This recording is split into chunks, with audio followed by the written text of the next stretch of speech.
the Richie Pina remix. I'm nobody. Nothing I'm a and box everything. car and a jug of wine. I'm a straight razor too. If you get too close. Ooh, that's deep, brother. You're nothing and everything all at once. I am me and you are me and she is he and we are all together.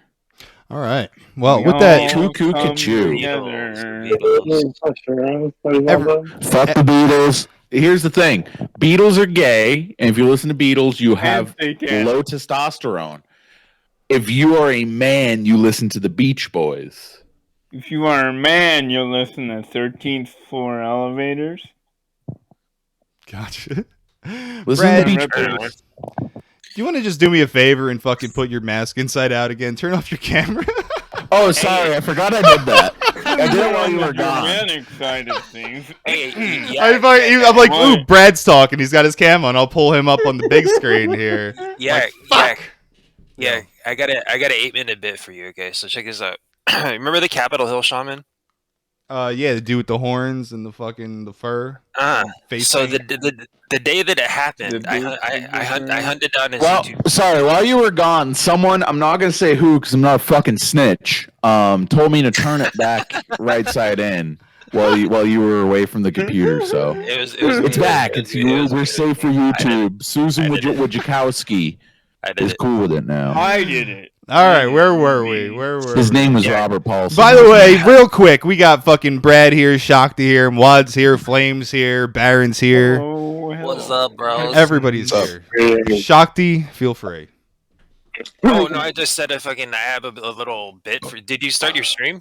Yeah, we're going, dude. Yeah, tape eaters, motherfucker. Just fucking. Okay, so I'm gonna share my screen. All right, look. So as soon as yeah, let me just explain from the let me put this video up, okay? It's gonna be good.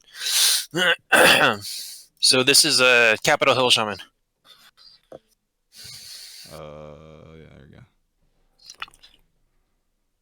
we go. Use the tools that I have available to me real quick to provide you with a interesting little tidbit. Now I know you guys have seen the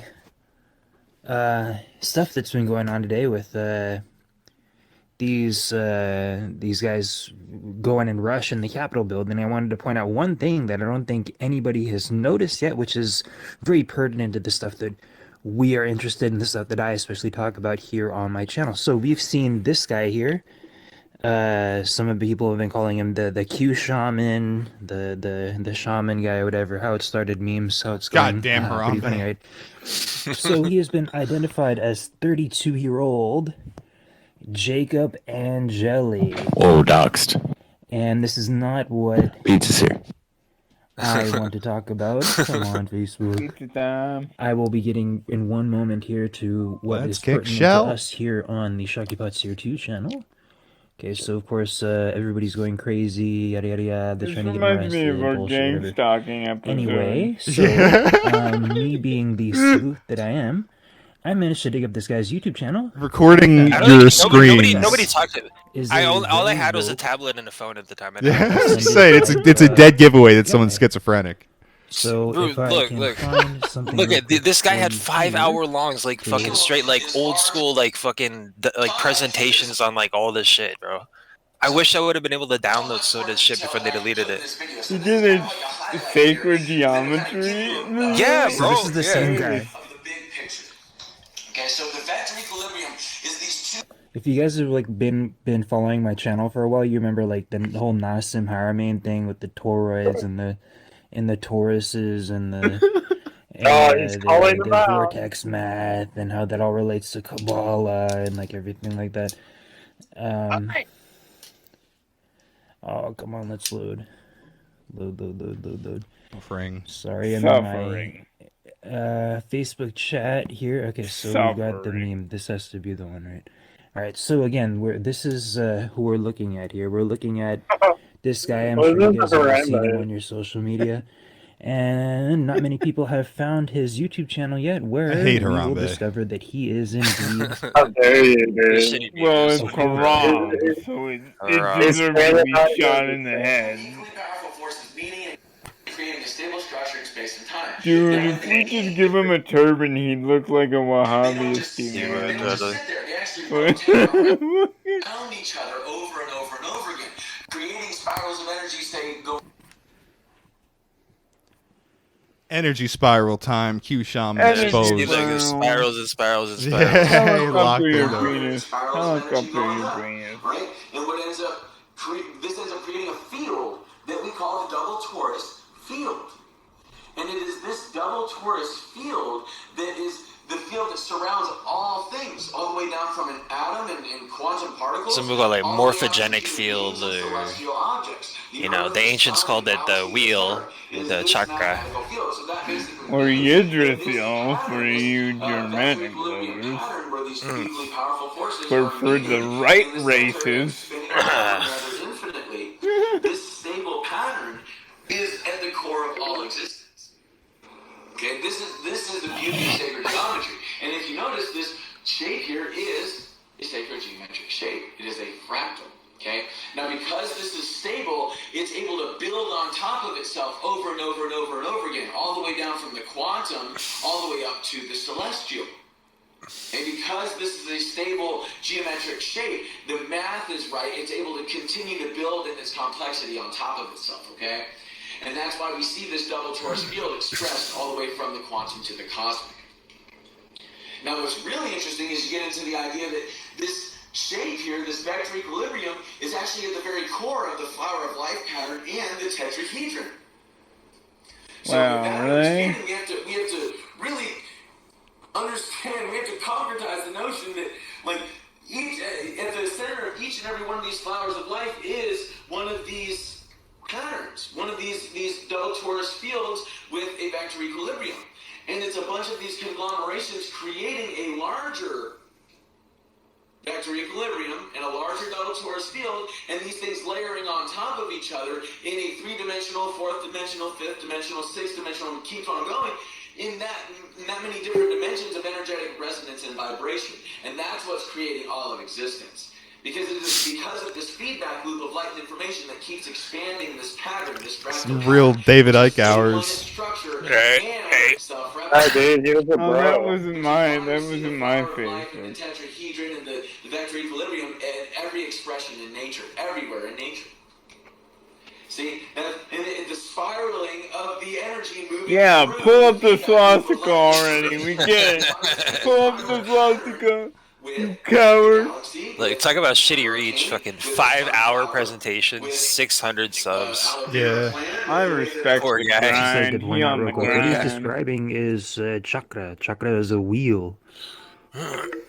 Basically. Plant is growing, a vine is growing from the ground with a seashell. Just take the red pill. Everything, the human body, all organisms on the planet, from bacteria all the way up That's to why God. you rotate around the comma. Yeah, next time you feel bad about your reach, or I feel bad about my reach, remember, this is a 5-hour-long video, 397 views. You And think then you he have took to chill. anything? You My think he streams took run that anything long before sometimes. this? which is essentially based off of a mathematical. You think he's talking to It's his not a mom? presentation. His mom's sitting behind the camera cheering. Bro, him I don't know on. about you guys, but these videos used to be the shit to me, like in early YouTube. Like, yeah. I fucked with that heavily with Yeah, those videos. Just wanted to real quick But out. I will. I don't at need to least mention those the videos commentary had on you. it. Wait, what did this have to do with the fucking shaman? Huh? That That is- was him, So bro. that's That was him? Yeah, I didn't realize that. yeah, Damn. that is the capital. That is the Q shaman, bro. Like, literally, I'm the only person that actually. That doesn't look like him, found on though. fucking YouTube. Dog, that is a Q shaman. Look at tattoo. Do you want me to fucking go Google his fucking tattoos or something? All right, let's see it. Let's do this. Oh yeah. Oh yeah, no, that is him. Yes. He had a huge YouTube channel with all this fucking new age stuff. That's why they had to shut him down, bro. He had too much fucking jing energy, bro. He's gonna He shoot knew. lasers. He's gonna new. He knew he was gonna shoot lasers out of his cocks. Many cocks. This many cocks. Every one of these flowers of life is one of these patterns. It's almost like the wheels of Ezekiel were real. Yeah. I hate that. All of you should read the Bible. that fucking double ascending Bart pattern that fucking creates our entire reality. That's crazy that you guys like didn't know this. It's like literally nobody. His YouTube channel got taken down hella quick, but he had a bunch of fucking videos like this. I wish I would have downloaded them. And yeah, he was totally all about all this stuff, which is why he was like in there, and you see him like shouting and shit because this is all tied to like sound energy and like mantras. And if you've ever taken like psychedelics before, you know how much that he was the white Sufi. Yeah. I'm claiming him before any of you guys do. Well, he was like a pagan more so, but yeah. If you've ever like taken psychedelics, you know how much that sound kind of interacts with it. So that's why you see him running around all over the place, like chanting and like yelling and howling and stuff, because he believed in that shit. But it's kind of funny to think that a guy like this was literally like on the podium of the sacred place in a Capitol building where the laws got created, man. Were we that close for creating the golden age? Did we come that close? No, he was busy fighting all the satanic Masonic symbolism in the room. Right. He was cleansing the house. He was cleansing. He tried. But yeah, I thought that was fascinating that this dude is like, he was so woke on this like basic bitch new age stuff. And it's not surprising. See, I was probably tuned out from all this shit by the time, because I was pissed off at the Capitol riots. I'm like, this is gonna bite me in the ass. Then I got demonetized on fucking DLive. I'm like, yep, bit in the ass again. So I was just butthurt about that whole fucking thing, to be honest. I don't know. I thought it was based because finally something happened, but you know, nothing happened, and everything that did happen was bad.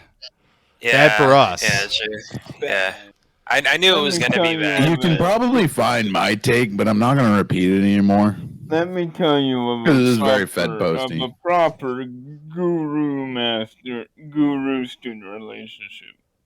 Hrothgar gave Beowulf an embroidered banner of gold, a helmet, and a corselet in reward for his victory.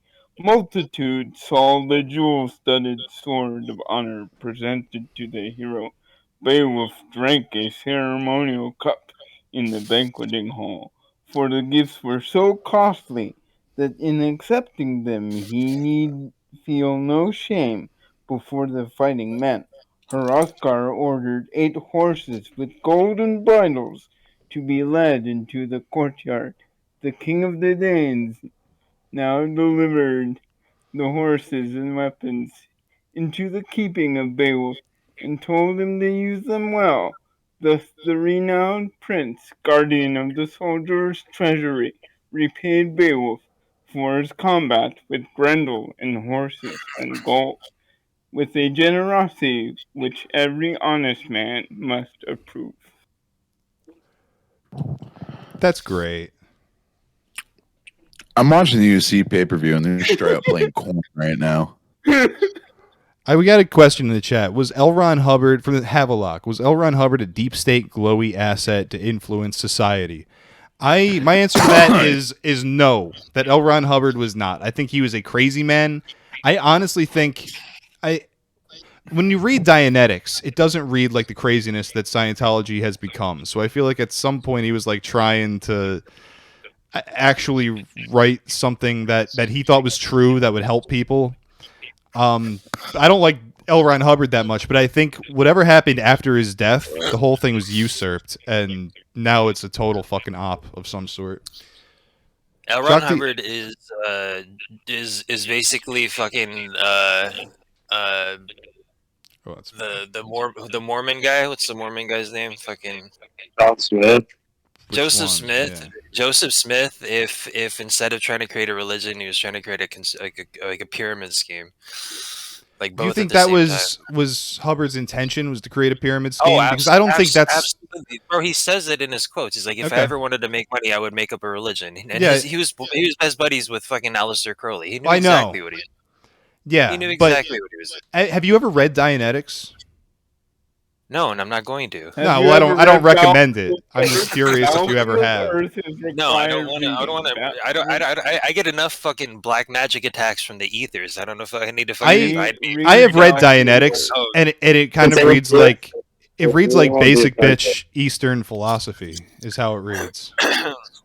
I wrote it in my sleep. Some ideas about it, but yeah, what you do is you take a little bit of basic bitch. I mean, this is what these people were doing back then, like fucking Order of the Golden Dawn, Telema.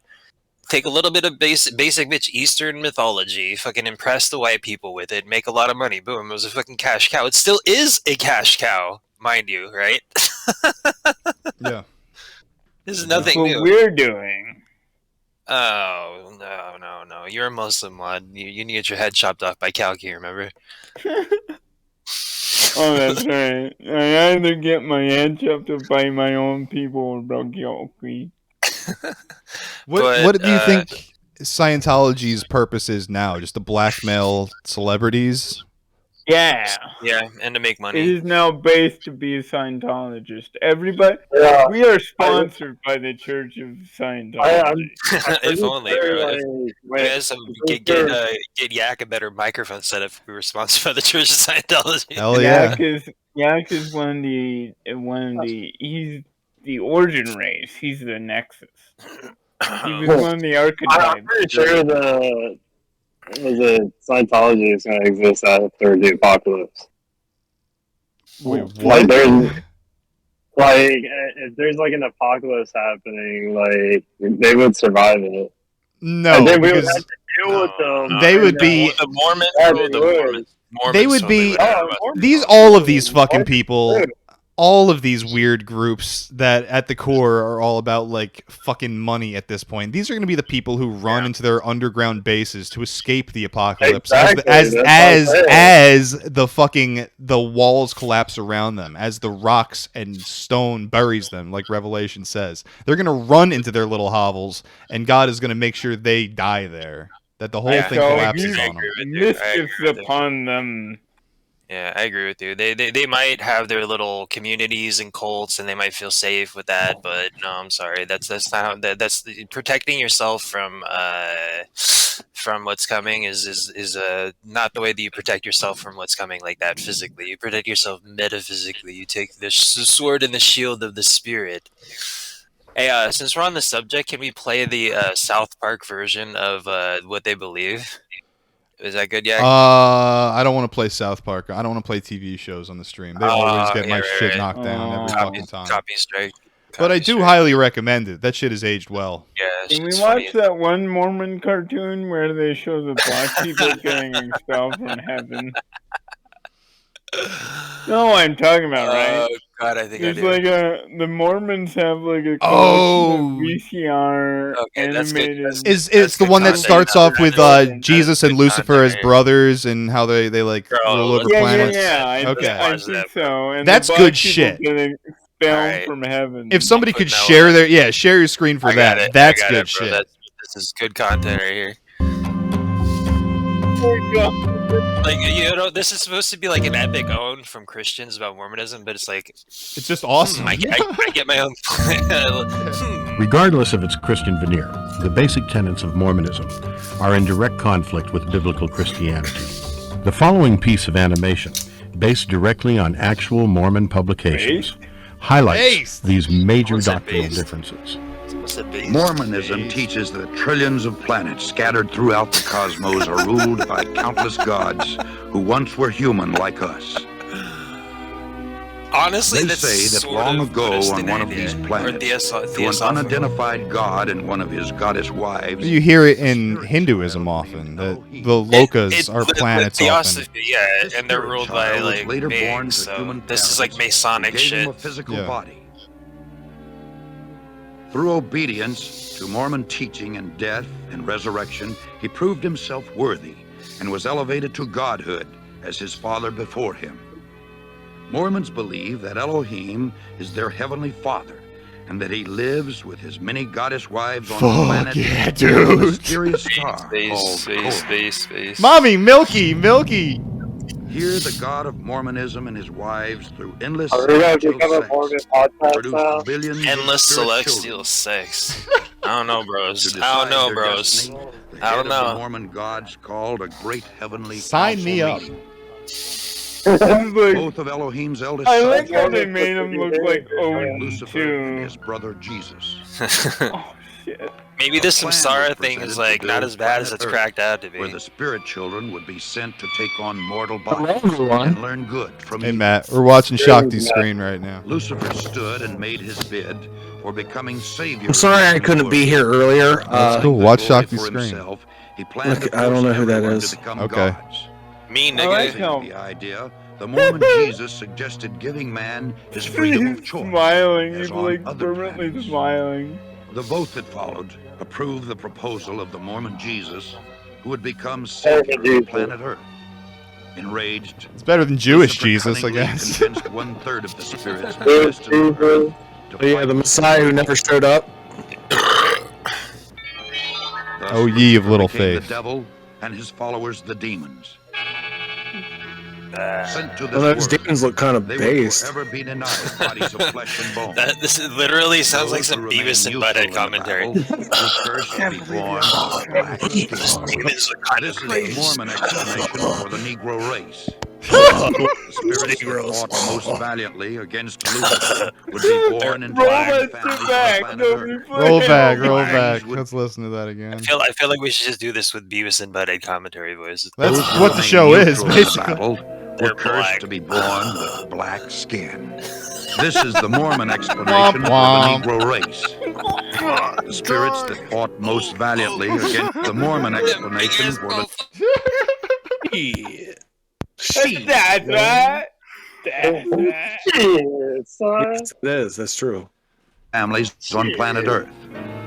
These would be the lighter-skinned people, or white and delightsome, as the Book of Mormon describes them. Shit. Early Mormon prophets taught that Elohim and one of his goddess wives came to Earth as Adam and Eve to start the human race. Thousands of years I later, thought the fucking Elohim, demons already went to the human Earth before form, the once Adam and again Eve. journeyed to Earth Hey, from the starbase Kolob. This time Nothing to have about sex biblical with the timeline Virgin makes sense Mary at all. in order to Bitch. provide Jesus with a Open up, physical bitch. body. I know. Open up, bitch. It's go time. After Jesus Christ grew to manhood, he took at least 3 Oh, wives, man, talk about manhood. Martha and Mary Magdalene. This is very Through these homo. wives, the Mormon Jesus, He scored. for whom Joseph Smith claimed direct descent, supposedly fathered a number of children before he was crucified. According to the Book of Mormon, after Look, his he's not on the resurrection, cross, he Jesus didn't have came to. to the Americas to preach to the Indians, who the Mormons the believe white are really Israel. My face went. Thus, the Jesus of Mormonism Sorry, established his it turns church out in the the black Hebrew Americas Israelites as he had in I am the real Palestine. Jews.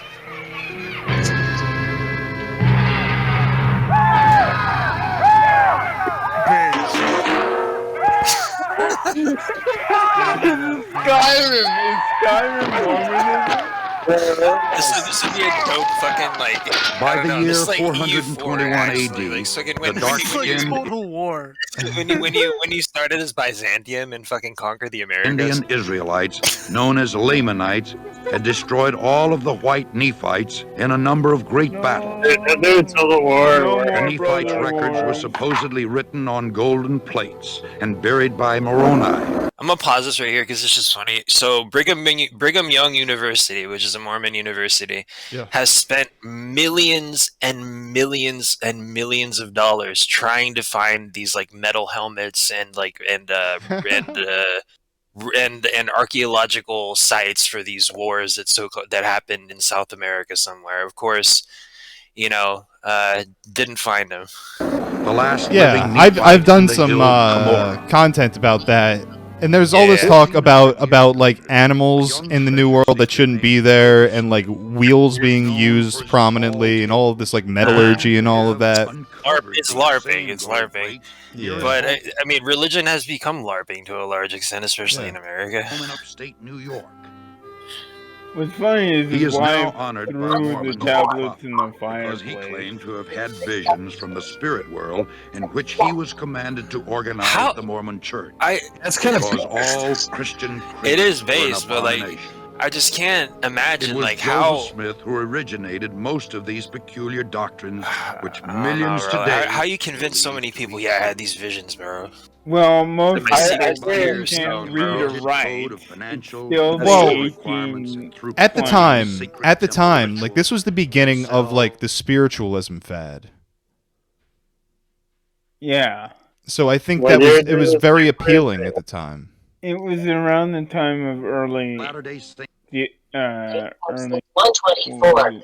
theologism. Flame. Thanks, Flame. Flame. My bad. Doc. In that context, would you actually say that lots of these people were the grandmothers that you couldn't burn? What? Yeah, they were. Flame. They were bad. Fucking back on track. Fucking were the audio quality grandmothers that and you everything. knew, I'm a burn your grandmother. Hey, cool. Well, I mean, I'm good luck gonna with give that. a rug burn, you know. The Mormons teach that everyone must She's been stand dead at for the 8 final years. judgment before Joseph Smith, the Mormon Jesus, and Elohim. Those Mormons who were sealed in the eternal marriage ceremony expect to become polygamous gods in the celestial kingdom, rule over other planets, and spawn new families throughout eternity. I'm about to convert. The Mormons thank God for Right. Joseph Smith, who claimed that he had done more for us than any other man, including Jesus Christ. Thank you, Joseph Smith. The Mormons believe that Thank he you, died as a Joseph martyr, Smith. shed his blood for us. Yeah, I want to be stuck so with the that we same too hoe for all may eternity. become Thank you, gods. Joseph Smith. Dude, Although there are dude, thousands of Mormon churches, he died in a throughout the world, gunfight. there are only Died a few blasted. He did, yeah. temples. Yeah. I The, time re- traveled re- and the reincarnation, the ancient reincarnation of Yag blasted him. Can you pause it real quick so I can tell a funny story? Matt, your fucking microphone is just terrible, my dude. Okay, do I sound better now? No. you've been Fucking up killing the our screen. ears. Stop, Bitch. please.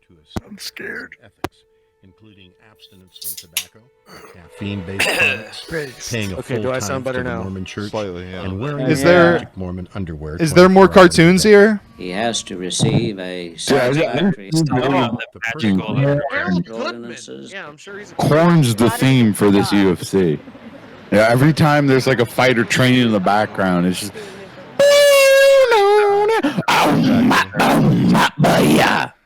Seriously? That's awesome. Based. Dude, Absolutely rules, fucking dude. based. Corn rules. Yeah, dude. Yeah, Corn's base. Dude, Jonathan Davis, thank you. Corn's coming here. They're playing with System of a Down.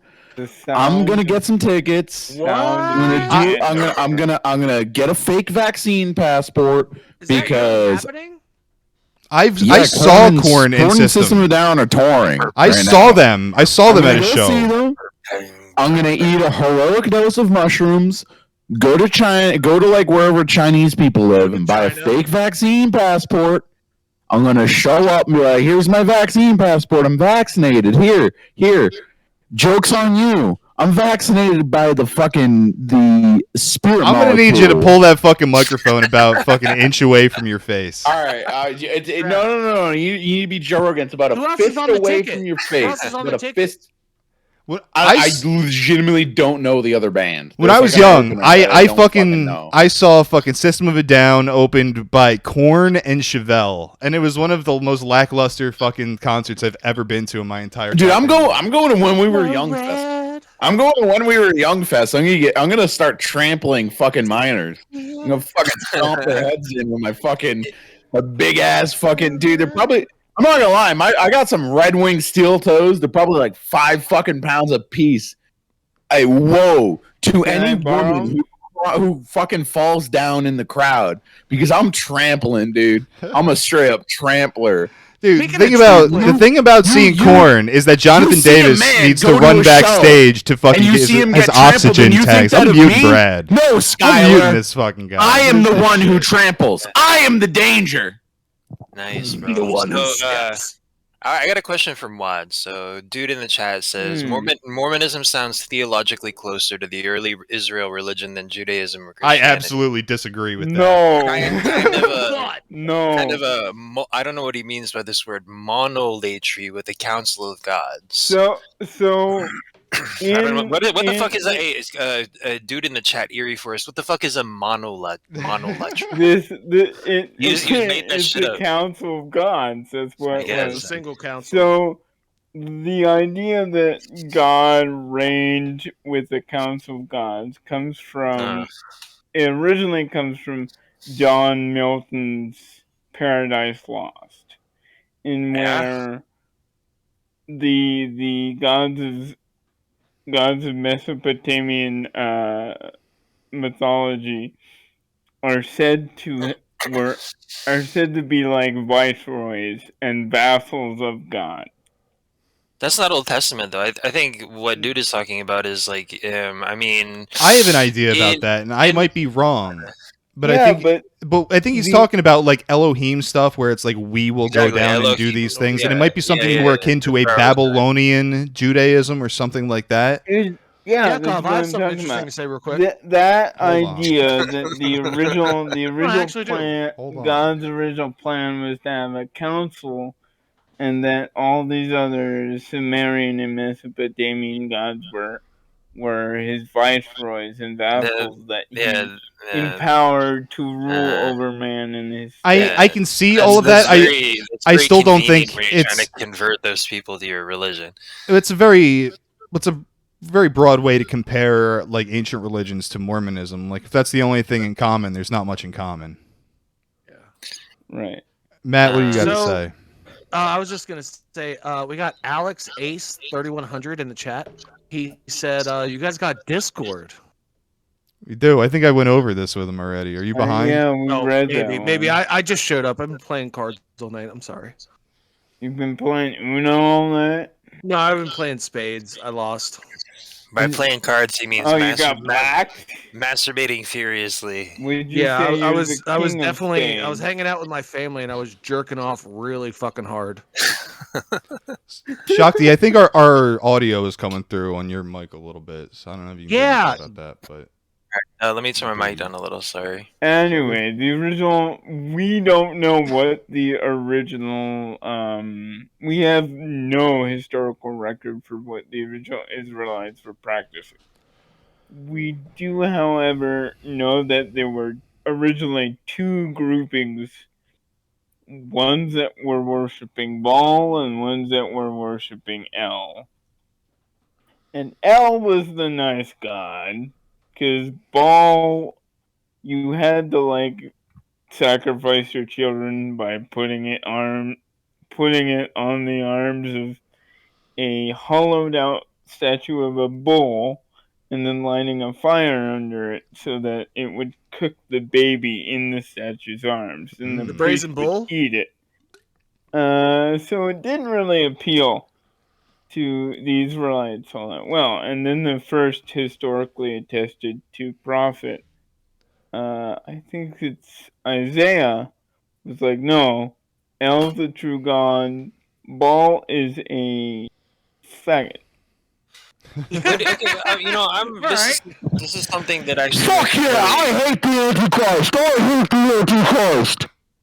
Anyway, this is something that actually really interests me because it makes no sense to me. Like the difference between, because Baal is like, and I don't mean to go on a boring tangent, but there's like something interesting. Why Baal is like an epithet, right? Like Lord, for example.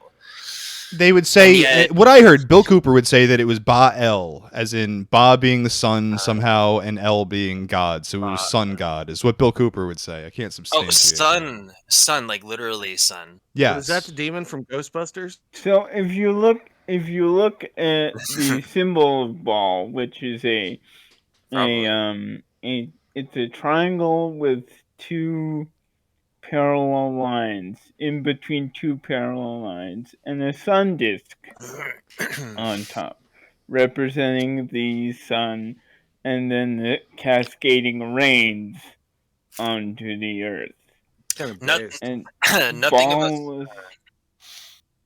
Baal was designated, or slowly became designated, as just a storm god, and El being the father of the Mesopotamian gods.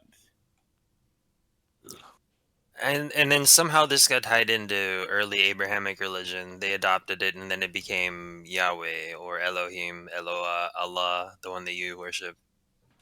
Yeah, El's great. I love him so much. The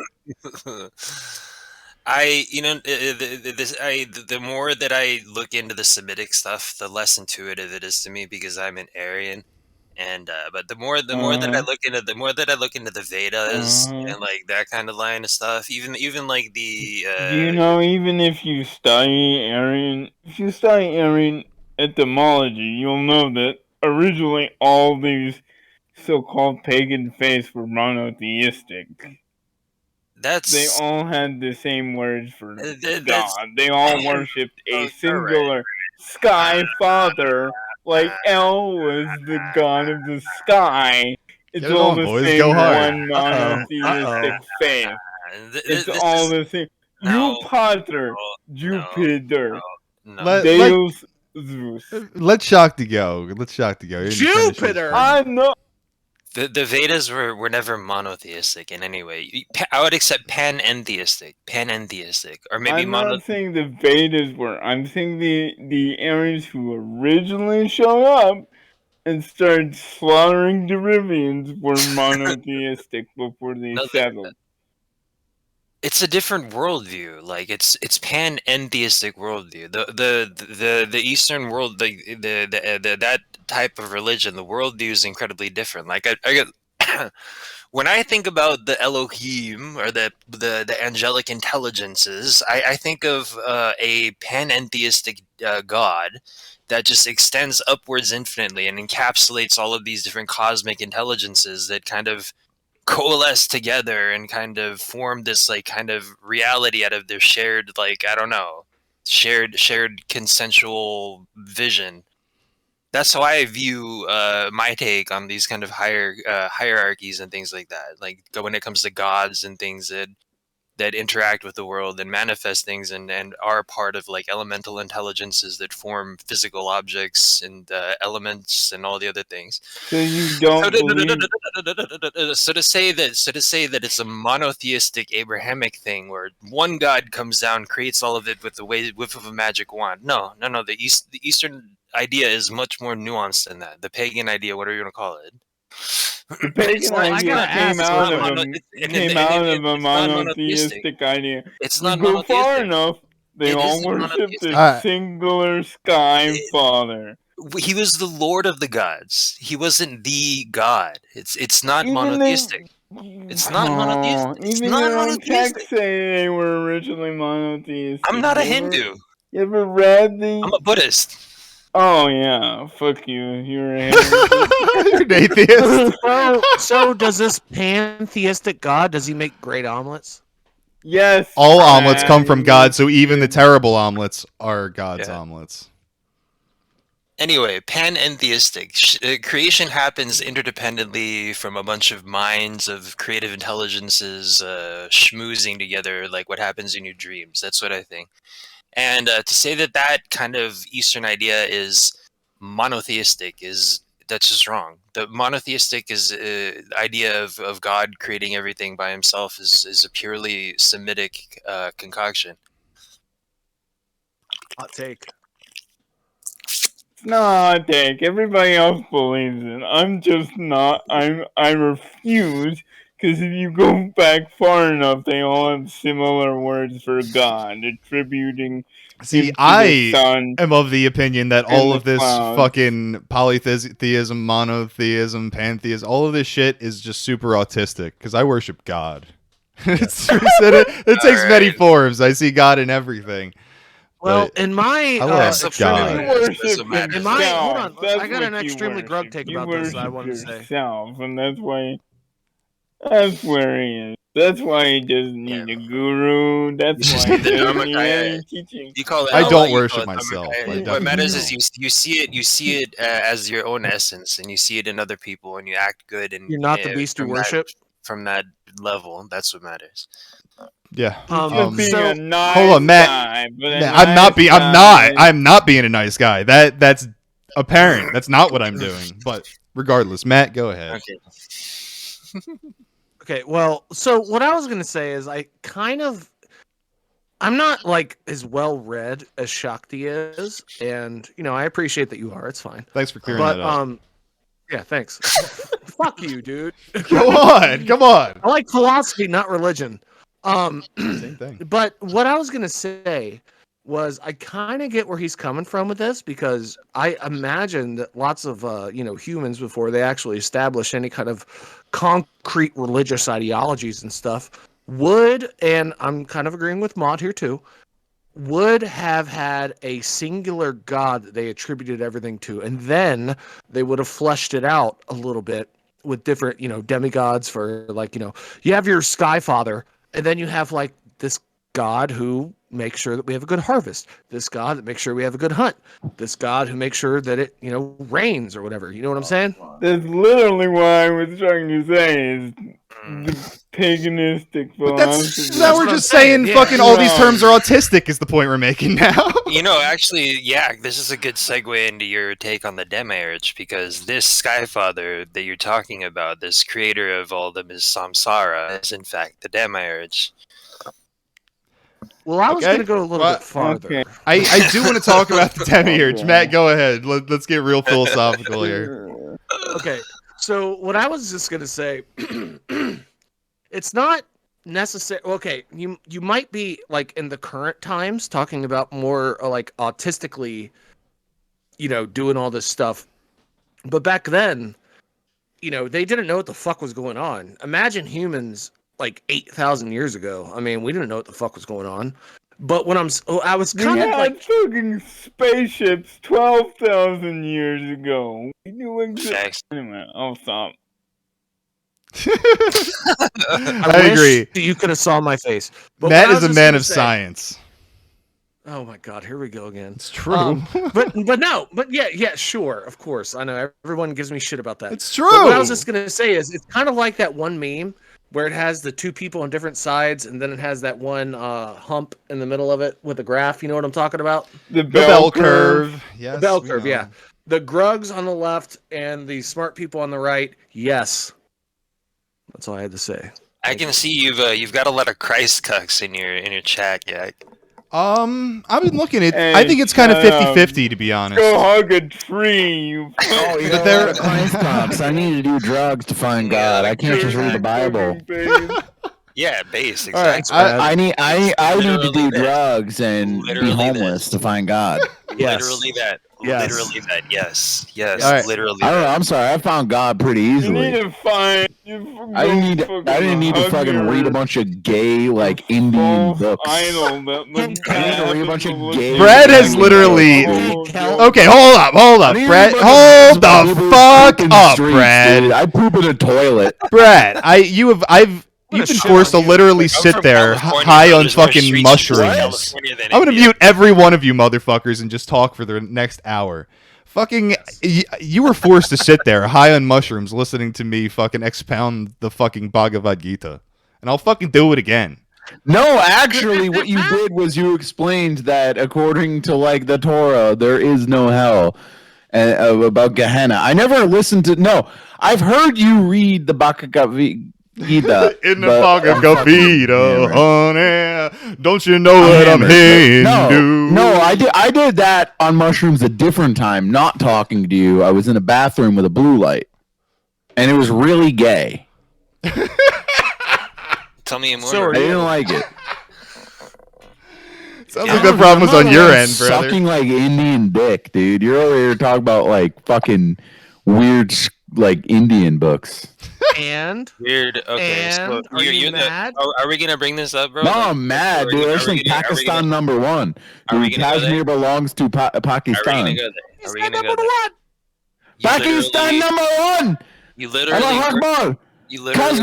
Hold up, Brad. Slow it the fuck down. You literally worship a Jew. Oh. Okay, I am the Jew. I'm the real Jew, dude. Yes. These fucking these.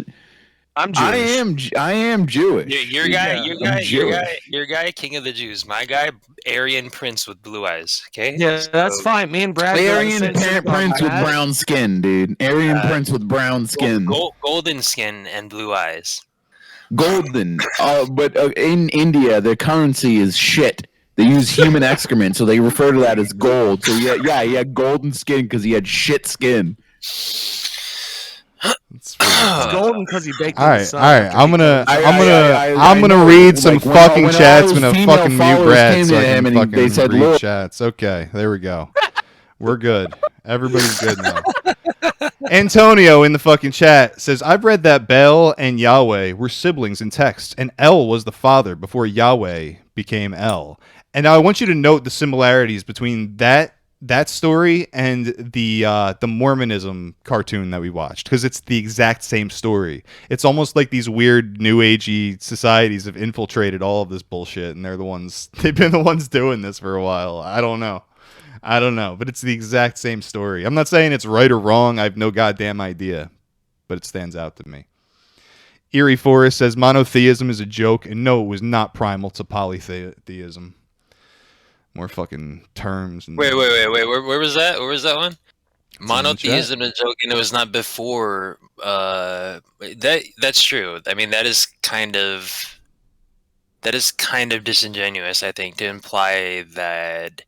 I mean, you can retcon monotheism into the Vedas, and it has been done so many times, over and over and over again. And there's a distinction here between Eastern and Western thought, and I don't like I don't like to have these religious arguments to make that seem that I don't respect your guys' faith, but just shitposting a little bit. Yeah, no. There has been pro wrestling, bro. Yeah, sure, it's great. There has been a lot of commentary and reflection and philosophizing and evolution of what was once Vedanta into what it is now. And there are different schools when it comes to the idea of monotheism. There's the different types of monotheism. There's absolute monotheism. There's absolute Advaita, meaning no difference between yourself and God. There's absolute dualism, meaning totally different. Vishtishta Advaita, qualified dualism, that there's some certain qualified difference between yourself and God. There's Gaudiya Vaishnavism, which I followed for a while. I'm almost coming to the end of the bit. Gaudiya Vaishnavism, which is like inconceivable oneness with yourself and God. There's lots of schools that have retconned themselves onto Vedanta in Hinduism to say that it was monotheistic in some certain type of way. Regardless, there will always be a gigantic difference between the way that the universe comes into being between the East and the West. Just totally different. No way to bridge the gap. May I ask you a question, Shakti? Yep. Okay, so why did you adopt a faith that has nothing to do with your race? What the fuck? What a stupid question. You want to answer? Right. Were you going on the thing where I said the Black Hebrew Israelite said that because I'm like part Incan that I'm a Jew? Is that way? No, not in the slightest. I wasn't here for that. I was playing cards and I lost. Oh yeah. No, I assume that you're European, correct? I am a white enough nationalist, sir. Okay. So the Buddhists are like very no. You guys laugh. No, that was a good answer. I thought that was funny. But isn't Buddhism like Far East shit? No. Okay. All of this stems please, from like the Aryan invasion. I mean, my God, the history of especially my sect, Mahayana Buddhism. Did you know Matt Loaf? Yes. Shakti, cut out. You can just call me Matt. That's what everyone calls me. That's what we do. Hello, am I back? Yep. No, am I back? Am I back now? Yes, sir.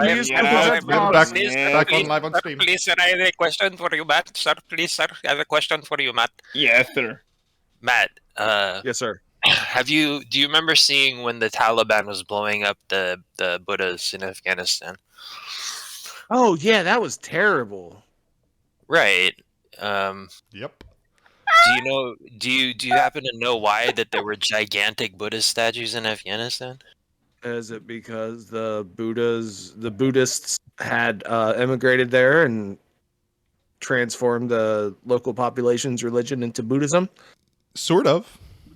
Yeah, so around, I want to say around the time that all of the good stuff from Mahayana came out of, like the when we had remnants of Greeks from Alexander's kingdoms, who are white people, by the way, when they were in Bactria. Wait, are you Thanks, Flame. No, come on. Go on, I ain't Shakti. buying it. You not buying it? Don't the fuck. Hold on, Shakti. Finish the fucking story so that he can understand that this is the way it works. So so when the Greeks invaded into India, it was the one time in history where the East really met the West. Really? And so a lot. Flame, you're getting fucking muted too. Mute that guy.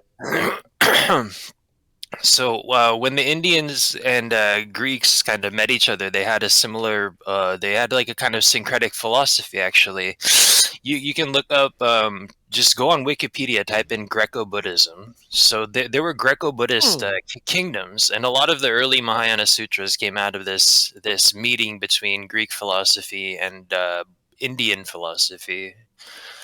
So there are whole areas in the northwest between Central Asia, the Scythians, the Kushan Empire, extending all the way into Afghanistan, Iran, into the steppes. And that's how that it spread to China, actually, because they controlled the trade between the Silk Road and the subcontinent.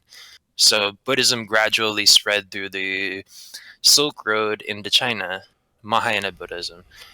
All the early sculptures of Buddhism were designed by the Greeks. So you tell me, why am I following a religion that's not white? And you're just not aware of history. Not aware of history. Wrong, Matt. I think it's a lot of people don't realize that Greece had Buddhism before China even did, is what they say. Yeah, and the the Kushan Empire, like the Scythians and whatnot. There's so many LARPers that I'm friends with, like in the alt-right, that are all into this shit. I really don't fucking care, but well, honestly, for hundreds of years, bro. There's the bottom point. For hundreds, if not 1,000 years, Buddhism was a white religion. White. Well, mixed, that's what I was just gonna say. Like, I'm very happy you said that, because I would have had no I don't like study like religious, like whatever's migrations, I guess, of religious stuff. That's very fascinating. I had no fucking clue. It is very interesting. Yeah, you see depictions of Vajrapani as Hercules next to the Buddha. Really? There's a lot of really cool stuff. Matt, if you go far enough back in history, white people were originally blue-skinned. And excuse me. Once we started going colloidal south, silver. We had colloidal silver absorbing more of the sunlight. Empire. More of the sunlight. We gradually became peach-colored. Except for a few that were still, keeping the bloodlines. This is why Krishna and Vishnu are portrayed with blue skin. This is why Jupiter is portrayed with blue skin. I know this is too woke for me. What? It's some weird shit. I don't know. I never heard this. I've never heard this either. Like no, Mod, please do go on. Ancient YouTube lore here. So, every time the Romans had a triumph, right, you would have the general of the Roman army either dress up as Jupiter or Mars, depending on the season and the alignment of the stars and that shit. Okay. So, when they wanted to dress up as Jupiter, they would paint the guy's face blue. They would also paint the statues of Jupiter with blue skin. Okay. Jupiter is an involved corruption of the words "you pater," which your father means sky father. Oh, sky father. Okay. And that separated, those words separated, and the "you" became "deu," or Zeu to the Greeks, Zeus. And the pater became the word for father, in the Indian and Sanskrit religions. Right. So now you have Latin word deus means literally the same cognate as devas. Yes. Honestly, I feel like every time I talk to Maud, he just teaches me something new, and I really appreciate you for that. I Thank know you. the bare minimum about everything. And it could be bullshit. You don't know. I'll just take his word for it because he sounds smart all the time.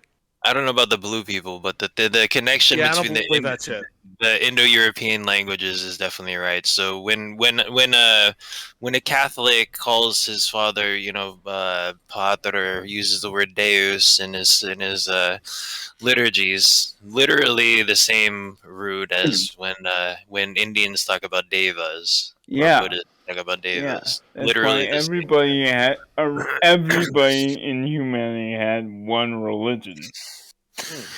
Centurion Borber in the chat says, I wish I was a Scythian. I mean, I wish I was any of these people on the past. I don't care how pagan or monotheistic I was.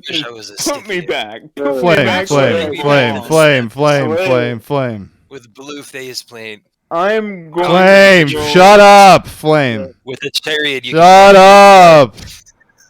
Flame. Hey, before Flame. Oh, dude, I'm muting every fucking single one of you motherfuckers. Flame. Jesus Christ. He's like screaming at this point. No, but dude, like what I was thinking, what I really feel and believe is that they're like the Skyfather is the source. And all spirits have been begotten from him. So like when everything in this everything with the spirits, like we see it in the book of Enoch, all these things they tell that all these spirits that we may have been worshiping in the past are just like offshoots of the source itself. But demiurge stuff more relating to that. We'll get to that. Yeah. I'm trying to get through all these fucking questions. We're getting questions, getting decent views. I'm happy here. I'm on hit that multi-stream. It's fucking doing it. Before you go into that, Flame, that's very pagany, and probably you're right. I think I agree with you, but as a Buddhist, I can't agree with you completely because there's no deity which is a source of anything. The source is undefined, unconditioned, spotless. It has to be. It has to be undefined. It has to be unconditioned. That's the only way that it can create conditioned and created things. And then when it manifests down, it makes lots of deities like Skyfathers and stuff like that. But there's sort of a disagreement there between Hinduism and Buddhism. That's what you probably mean by the source. Like that's what you just described. Right, like it's going to spawn it is what it is, and it's going to spawn like these characters. I believe like Zeus and all these motherfuckers walked on the earth at one point. Like the Sumerian gods, like they played a role in interfering with man's life. All right, so yeah, and Krishna, like I'm pretty sure there's like stories in Buddhism where they encounter these characters that aren't human. Not on the earth, but they're in their own dimensions up there. Well, I definitely believe that Hercules and all of them were real because they can be historically tested. Maybe. Where the fuck was I? Chat had a question that I wanted to get to. Anger Wart says Shakti doesn't understand the distinction between God and gods, and I would think that your answer is there is no distinction, right? Between God and gods. Capital G God and lower G gods. Because God is ultimately undefinable. So I hear you. Again, you're asking a Buddhist this question, right? So you're gonna get a weird answer. Yeah, that's what I want. We have. Well, I'm talking to the guest, Yak. It's not all about you, prima donna. Who cares about chat? Spurg chat? You think I care about Spurg chat? So you ask a Buddhist this question, you're gonna get a strange answer.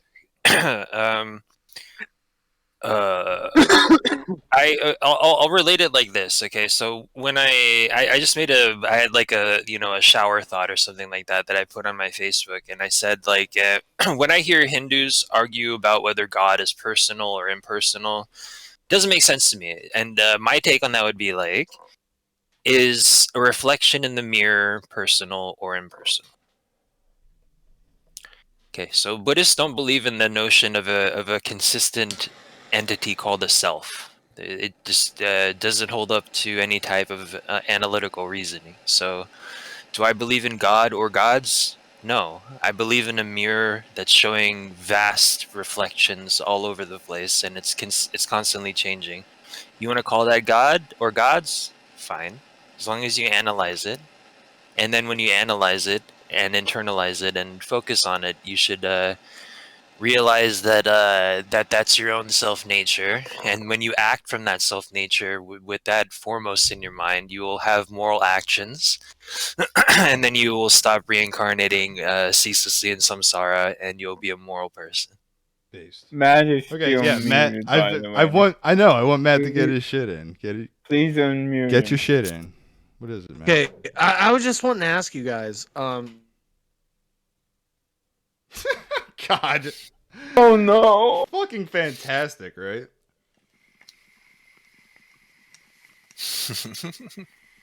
I didn't mute him. No, I'm sorry. My computer's gay. So what I was just gonna actually ask you guys was, and I want to do a person by person question here. So excuse me.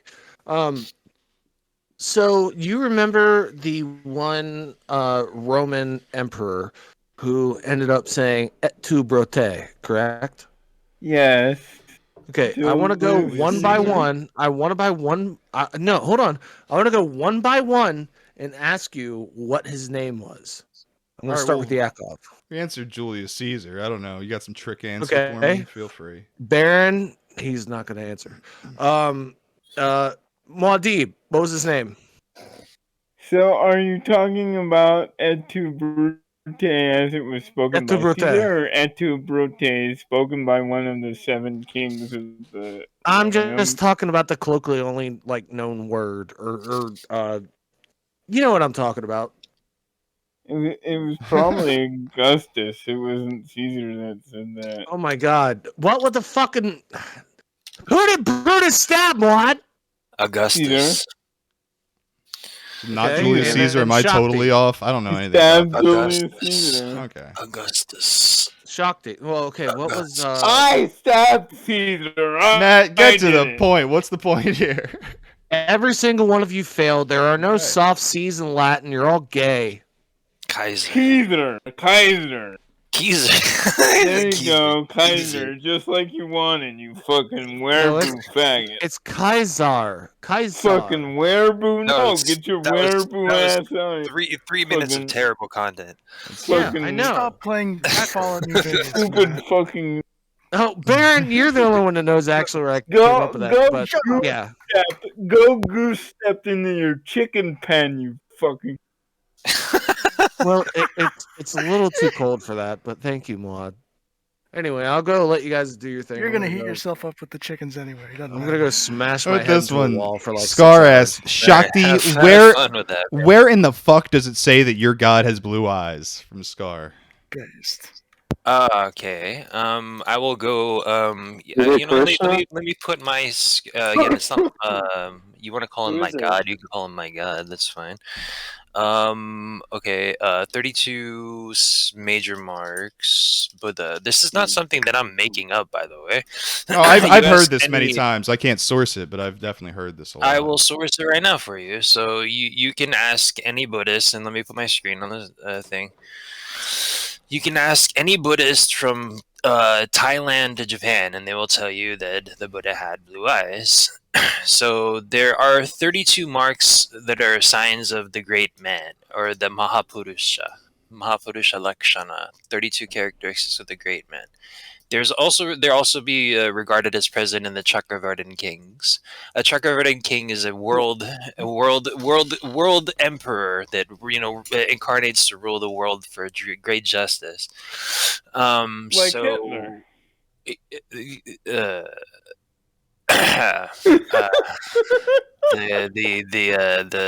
the jury is out on that one. So I just posted Shocky's God in the bar and grill. I can't pull it up. I'm not pulling that up. Here we have the 32 characteristics of the Buddha: level feet, 1,000 spoke wheels, signs on the feet, long fingers. I'm not going to read all through of them. I'm just going to show you this one right here. Spoke wheels on the feet. All right, I'm halfway there. Number that was good. Number 29, eyes deep blue. So anytime you see like something like this, if you can see my screen, yeah, you'll always see the Buddha's eyes represented as blue. So this is not something that I'm making up because I'm a larper. I really don't care if his eyes were blue or green, but this is part of canon. His eyes were blue. Next question. True. All right. I think we can go into a trip report right now. We can let some more comments build up, and I do have more shit to go into.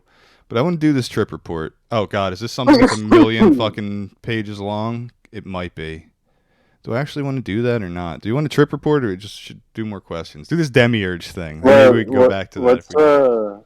What's the drug involved? Actually, I have a little bit of content for you guys because you were. I think fucking 4HOMIPT, which I've never heard of, but it sounds like a cool fucking experience. Is that like one of the synthetic acids? Sure, dude. Maybe. What's that, Shakti? Before you do that, I have a little bit of content for you guys because I think there was a little bit of a theme here about how that I, as a Buddhist, as my mind is heavily trained by racking my brain over Chandrakirti and Nagarjuna to not accept certain logical fallacies when it comes to these things. Uh-huh. So I could just read from the Platform Sutra, like maybe a couple little stanzas. Right. About how that we see these things, like how that we see the divine. Then I'll do the trip report because I think people might want that. This is really good stuff. Platform Switch is awesome. All right, so where to begin?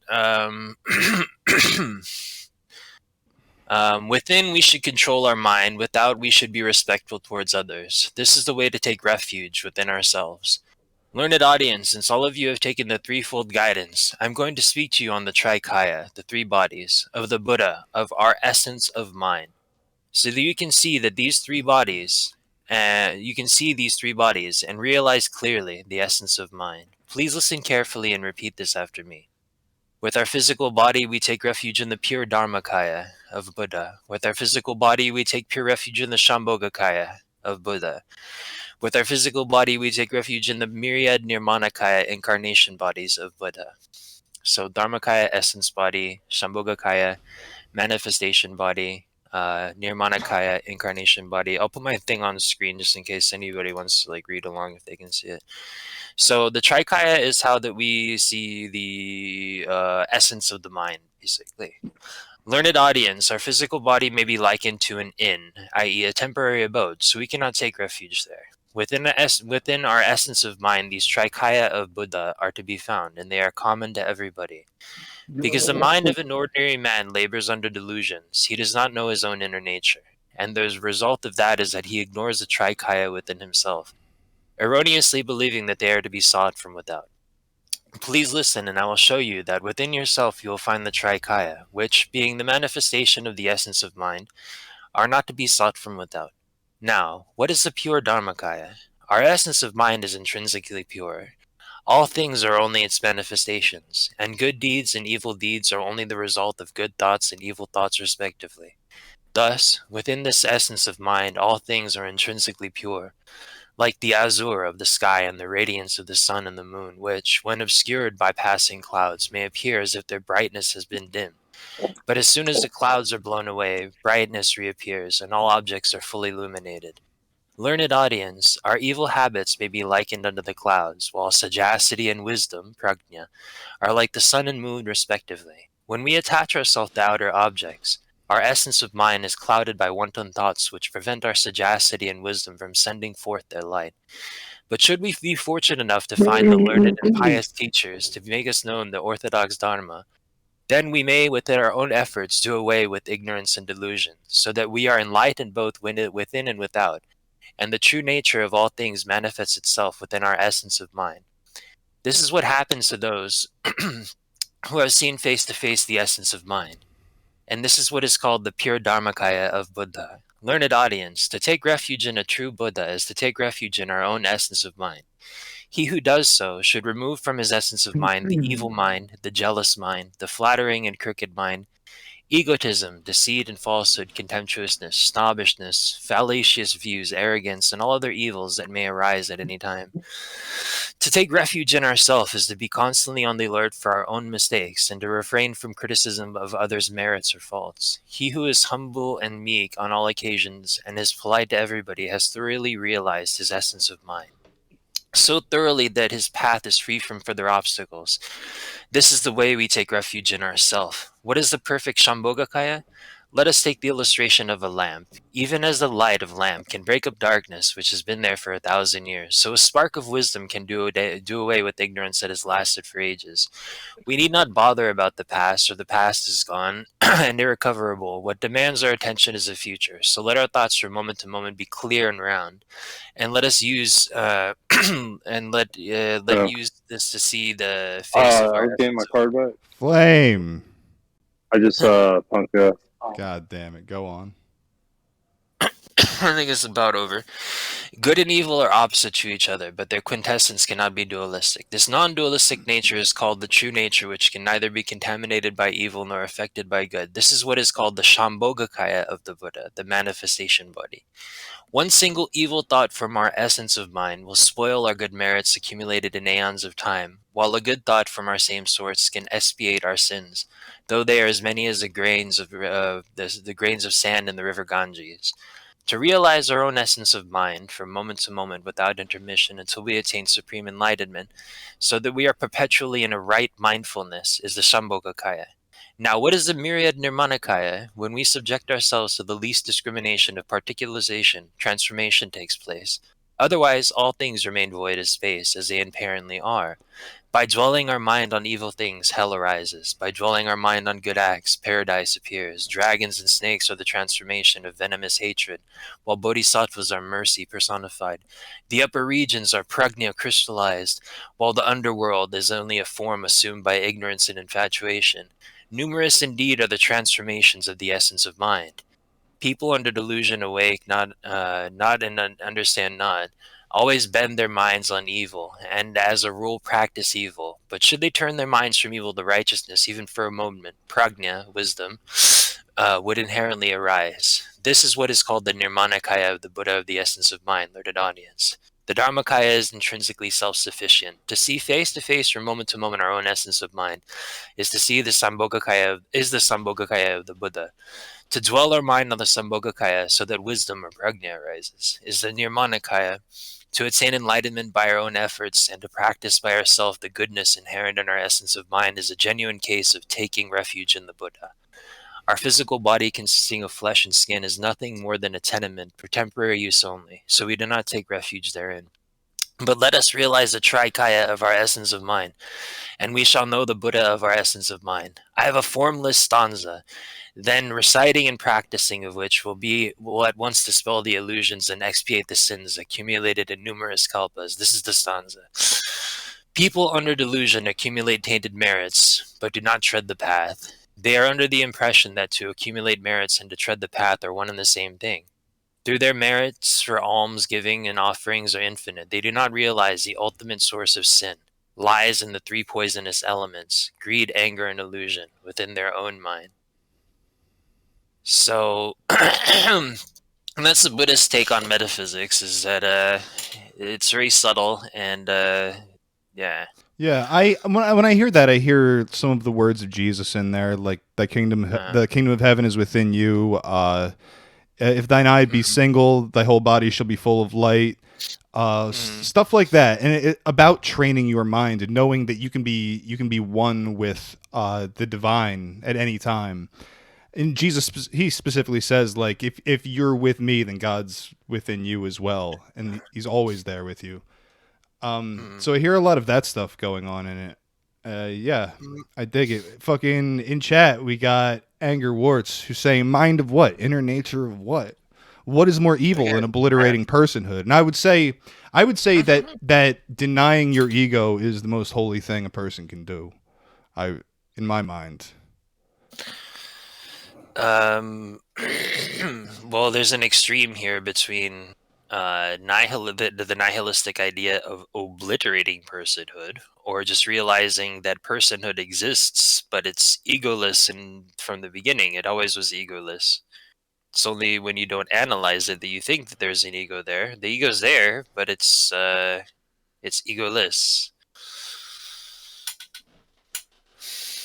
It is confusing as hell. I'll give Anger Warts that, but I think that's part of that for me. I think is just not being of like coming from an Eastern culture. Like I have a totally different perspective, and I still think of things in Christian terms, and I still call God, and I love me some Jesus. I feel like I'm kind of stuck there in a lot of ways. I don't think that's a bad place to be. I can still explore different things, but yeah. I think it's hard to explain that to someone when, frankly, two people are generally just in two different of mindsets to even have the conversation. And I don't want to sit here and say who's right or wrong. Like, I don't make that decision. But I do think that's often the case, is like you're using words and both people have two different definitions. And it's like the issue will never be solved like that.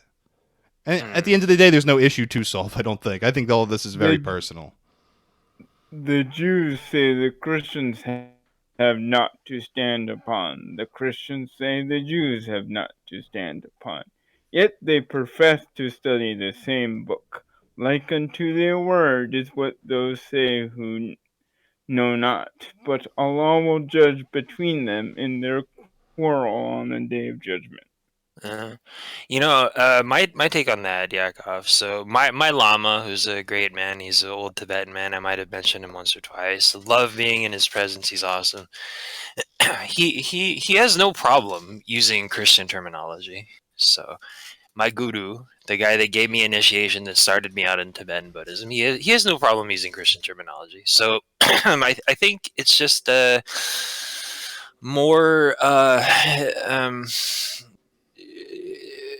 understanding, trying to understand what we are, what reality is. And when the Platform Sutra says that that the upper realms are the crystallization of wisdom from the mind, and the lower realms are the crystallization of sin from the mind, just replace the word mind with God.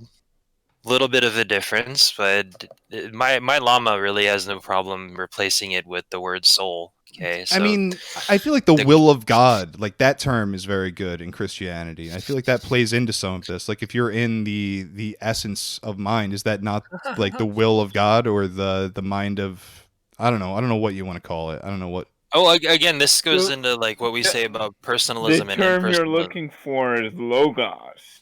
Logos. The great logic, or the great mind. I just like, again, that goes. Yeah, you're right. Right. The word made the word. That's right. Yeah. Am I personal? Yes and no. Am I comprised of things which are always changing? Am I made up of totally interdependent, generated things? Yeah. So you can put a label on me and say that there is a personal me. Is there a real independent entity that exists called Shakti? No, absolutely impossible. So that's where Buddhists are going to disagree with that, but it's not like that the essence of mind can't be this kind of conglomeration of things which expresses will and manifests things in the universe. All right. It's like what I said earlier. Like when I hear the Hindus like argue whether some say their God is personal, some say it's impersonal. I'm like, my take is my reflection in the mirror personal or impersonal? Yeah, I got My you. take is we don't we don't exist. None of us exist. I agree. The whole point of being on the whole point of being on a spiritual path is to get to that point of non-existence again. Because you're living in hell. We are in hell, and we need to escape. All right. I really do want to get off of all this, but chat is asking questions. So Antonio, they want to hear real shit, bro. Well, that's fine. That's fine. Yeah, let's do it. All right. That's fine. How old is Buddhism? How can it be proven? There you go. It's 2,500 years old, bro. That's pretty much provable. Yeah. How long you say? 2,500 years. Yeah, that's what I heard too. That's what I've always heard. I don't know, saying that there is no good evidence for the existence of Buddha, and it's like, if you don't want to believe it, there's no evidence, and it's the same way with Jesus. But like, I do believe both of them definitely existed. This guy's just mad. Evidence. I know, but that's what I'm saying. If you want to believe it, there's evidence, and if you don't want to believe it, there's no evidence. It's like that simple, basically. But I do believe. He keeps saying that I should revert to my Catholic Spanish roots. Well, keep in mind, same person is drunk. Acknowledge that earlier. Yeah. You know, anger warts. Here's a funny story. My dad, who was part of the Give Me the Hispanic side, he was raised in a Jesuit boarding school. Was so fucking traumatized by living in Peru, by the Catholic state there, that he ended up raising me and my sister as Protestants. So, tell you a little bit. It tells you a little bit about what my glorious Spanish heritage thought about Catholicism. Well, it always acts like it's shocking that Americans could have grown up Protestant. Like, dude, it's pretty common, dude. I'm not saying, I agree with you, basically. Retarded. Martin Luther caused the first major world war for nothing. And he upset Dharma by destroying feudalism. And now we don't have castes anymore. Well, this is a fucking tangent I definitely don't give a shit about. Martin Luther was the Coomer fucking bullshit. Yeah. Fuck Calvin. All right, hey, hold up. Put my screen on real quick. This is interesting thing. So I'm gonna dox myself. This is my surname, by the way, right there. There was a Luis Manuel Fernandez de Puerto Guerrero de Guzman, who was cut out. Motherfucker. Go on my fucking trip report instead of looking at Wikipedia. Sorry, my fucking int is a bitch. Am I back? Am I back? I'm back again. Yeah. So this is a Spanish cardinal. Like my surname Puerto Carrero there. It seems to have been tied to some type of aristocracy, and they're religious people like myself. So does this not look like me or not? A little bit. Yeah, sure. A little bit. I thought so. When I saw it, I saw some definite family genes in there. Of course, Iberians kind of look like that. But anyway, yeah, dog. I reject all my Catholic heritage. I am a Buddhist. Fuck you. All right, let me read the. I'm gonna have to burn through this, but it sounded amazing. So this is a trip report entitled "Hellishly Intense Camping" on 4HOMIPT. I want Flame to hear this, but I don't know if he's having private conversations or listening to fucking his GPS. Nigga, I've been trying to roast you guys. It's been fun. I've been over here talking to myself. All right. Do you want to hear the trip report, or do you want to get your shit in? Yes, Which dude. would you prefer? Yeah, dude. All right, trip report. Let's go. So, yeah, the dose was 28 milligrams oral of 4-HOMIPT in a capsule. Then a repeated dose of alcohol/beer and wine. 1 bowl of smoked cannabis. 25 milligrams oral of zolpidem. I don't know what that is. Maybe we'll find out. Body weight, 160 pounds. Erowid note. Handling weapons while intoxicated or tripping is dangerous and irresponsible because it endangers other people. Don't do it, is what Erowid says. But that's the beginning of every good story. This took place 3 days ago. College had let out, and I had planned a camping trip at a remote pond. My 2 close friends V and P were to go. We started getting ready around 5 p.m., gathering lots of supplies and making 2 trips to the place by ATV with a trailer attached. We had everything we needed: music, comfortable sleeping gear, firewood, flashlights, good chairs, substance collection, etc. Due to a bear scare last campout, I brought a .357 snub nose, and fuck, dude, I don't know anything about guns, to be honest. 2-5 speed load, 2 to, I don't fucking know what that's supposed to say. He brought a revolver out there. Based. I left the gun unloaded and secured in the back of the quad.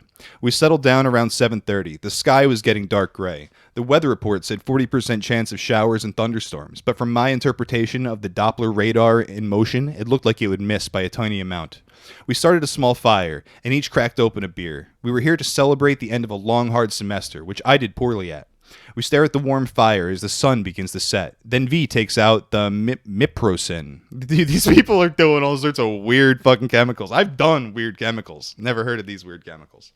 I am pretty sure this is the same stuff that was sold to me as psilocin before. I know what that one is. That's mushroom stuff. The chemical that's... No, well, it's what psilocybin is metabolized into in your body that really makes you trip. And they say that you can get like mushrooms with higher psilocin, I guess is how it said, and they're actually a lot stronger because nothing has to metabolize. But I think he's talking about an analog. We each take a 28 milligram capsule at 8:30. I had some hesitation because that is a higher dose, but I've done high doses of tryptamines before and figured some tolerance stuck around. We put a trance CD on repeat and put the volume real low. That's good thinking. As slowly as the daylight fades, the stuff gradually kicks in. At 9 p.m., I feel pretty tense and shaky, but all right. I have another beer rather quickly to reduce this tension. It works, but hurts my stomach. V and P seem to be having some stomach issues as well. We smoke a bowl to try and help it. It works slightly, and man, does the trip start to take off. I felt 1.5 before the bowl, and 15 minutes later, I was at +3. Overwhelming visuals and strange sound distortion took over. The body buzz was electric, but almost trying to be soothing. Then it starts pouring steady rain and thundering some. We put on rain jackets we brought in preparation for this. Oh man, guys, I don't know about this, P says. In our fragile minds, him saying that didn't help the situation. I was really tripping hard. I started to hear voices and see things. The voices weren't clear, just distant, deep chanting. I would see blobs of red appearing and disappearing in darker areas of the woods. Then the blobs would stay and move around like ghosts. I knew it was visuals, but I was scared. My mind was very vulnerable and becoming irrational with anxiety. The lightning flashes in the sky were mind-blowing and ominous. Then V walks away from the fire without saying anything. I figure he's going to pee. There wasn't any conversation going on at all, and we were silent, mostly since it kicked in. After what seemed like 10 minutes, but was probably less, I say to P, let's see where V is. We get up, and I grab the flashlight. Getting up was so weird. I felt like I was only 3 feet tall, and the fire was 5 feet across. Concepts kept flashing in my head that couldn't be put into words, but something like flashlight, strange device, man-made. Fire, strange chemical reaction. The rain died down some. My head was soaked because wearing the hood limited my peripheral vision, and I didn't like that. We do a scan in about 100 feet circle, walking around. I get more nervous being away from the fire. Everything was getting very weird, but being by the fire felt closest to home as I could. I yell, V, come here! Me and P walk back to the fire and throw a bunch of wood on. A little too much wood because sparks fly all around and get close to the tent. My idea was that if he got lost, he could see the fire better. I kept seeing those red blobs fly up close, and at the same time I'd hear strange garbled words that sounded like they were coming from some evil voice. Then it turns bad. It feels like it's been an hour and V is still gone. I start to remember the last campout, where we were scared by what was most likely a bear. I go to the quad and get the gun, then load it. I know that this is shaky judgment because I am tripping my ass off, but I still feel my rationality is in place, even though it is getting distorted with negative feelings intensifying. I stick it in my pocket. Good idea, bad idea? That's a question. Anybody? The gun went off in his pocket? No, he put it in his pocket. It didn't go off in his pocket, but he's tripping absolute fucking nuts and hearing fucking voices and having dark thoughts, and he grabs it. Good idea, bad idea? That sounds like a typical thing a shaman would do. So I think it's an awesome idea. I'm ready to have fun. Yeah. Let's have fun tonight. Let's get that gun. P flips out. Where the fuck? What the fuck happened to V? He yelled at the top of his lungs and gets off his chair. I feel a surge of adrenaline by some primal reaction jump off the chair when he yells. I'm too jolted to respond in a way that would calm him down. I begin to fear for our lives. Horrible images fly through my head about what could have happened to him. Guts and a bear eating my friend. V running around lost, killing himself by running into trees. I felt a strong urge to break down and scream and cry. I resist this, knowing that doing so would hinder our very chances of survival. Thunder roars again, and the rain picks up. I begin to see waves of visuals. I feel a strong urge to snort an Ativan after I see you touching your nose like that. Yeah, that's about all that'll help. I begin to see waves of visuals, as if many transparent sheets painted with all kinds of crazy designs were moving and melting in front of me. Seeing this in great intensity felt like the end of the world was near. The crackles of the fire sparked small microscopic explosions in my brain with a strange sound. P sat down and put his face in his hands, not making any noise. The quiet helped the hugely intense adrenaline rush to calm some degree. The trance music was barely audible, but it had a slightly calming effect too. Okay, listen, man, this isn't our fault. We should sit here and wait for him. Going out in the woods is dangerous because we might get lost, I managed to say. But he's out there. You have a gun, and we have the ability to find him. We aren't losing our minds yet. A conflict erupts in my brain. He had a hell of a point, but I don't know what to do. The word yet echoed. I looked at the time and can barely see or understand it, but after a minute of choppy thinking, realized that it had only been 90 minutes since we took the stuff. I become panicked to think that it could get much more intense. I throw up out of nervousness mostly. That is a scary moment when it's like, I only took that fucking 20 minutes ago and I'm already fucking tripping nuts. That's how it would be when I ate a strip of acid. Yeah, dude. That's like, I love the feeling of just like, you sit, like, I guess you sit down on the computer and then like 10 minutes later, you're just like, you turn your head and you're like, fuck. Yeah. Gonna fucking escalate for another 3 hours, and here I am. Yeah. Good times. I put some wood on the fire and decide to take another walk around. I tell P to stick by my side, and I point out and try to explain the route we will take. We begin to walk in a straight line away from the fire until the fire's light can barely be seen.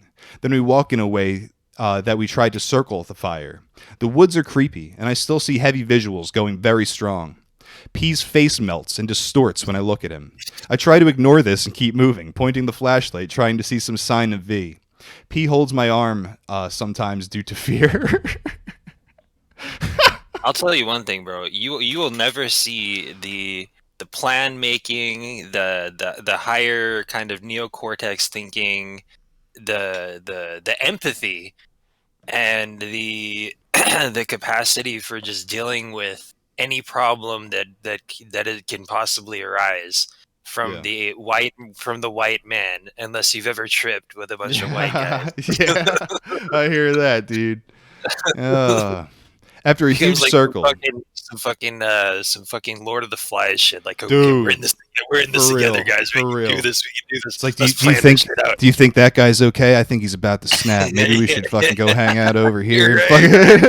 It's about fucking snap. Dude, it gets fucking real sometimes. Some people can't handle it, and you're like, man, I just gave this guy fucking 4 hits, and like 1 was probably too much. After a huge circle that took us right to our peak, we head back. I feel like the world is crumbling down around me. Voices are constantly speaking in my head. Sometimes I can hear what they say, and it's always negative words like dead, cut, kill, shoot. I lose the feeling of who I am a great deal, but adrenaline keeps me able to function and think somewhat. If it wasn't for the stressful situation, I believe this dose would have caused me full ego loss. The cold rain soaks into my brain through my hair and skull. We sit down in the chairs with a desperate feeling all over us. Then I hear something walking in the woods. P looked at me like a crazy, frightened animal. I crouch down and sneak over to the tent for cover. P follows.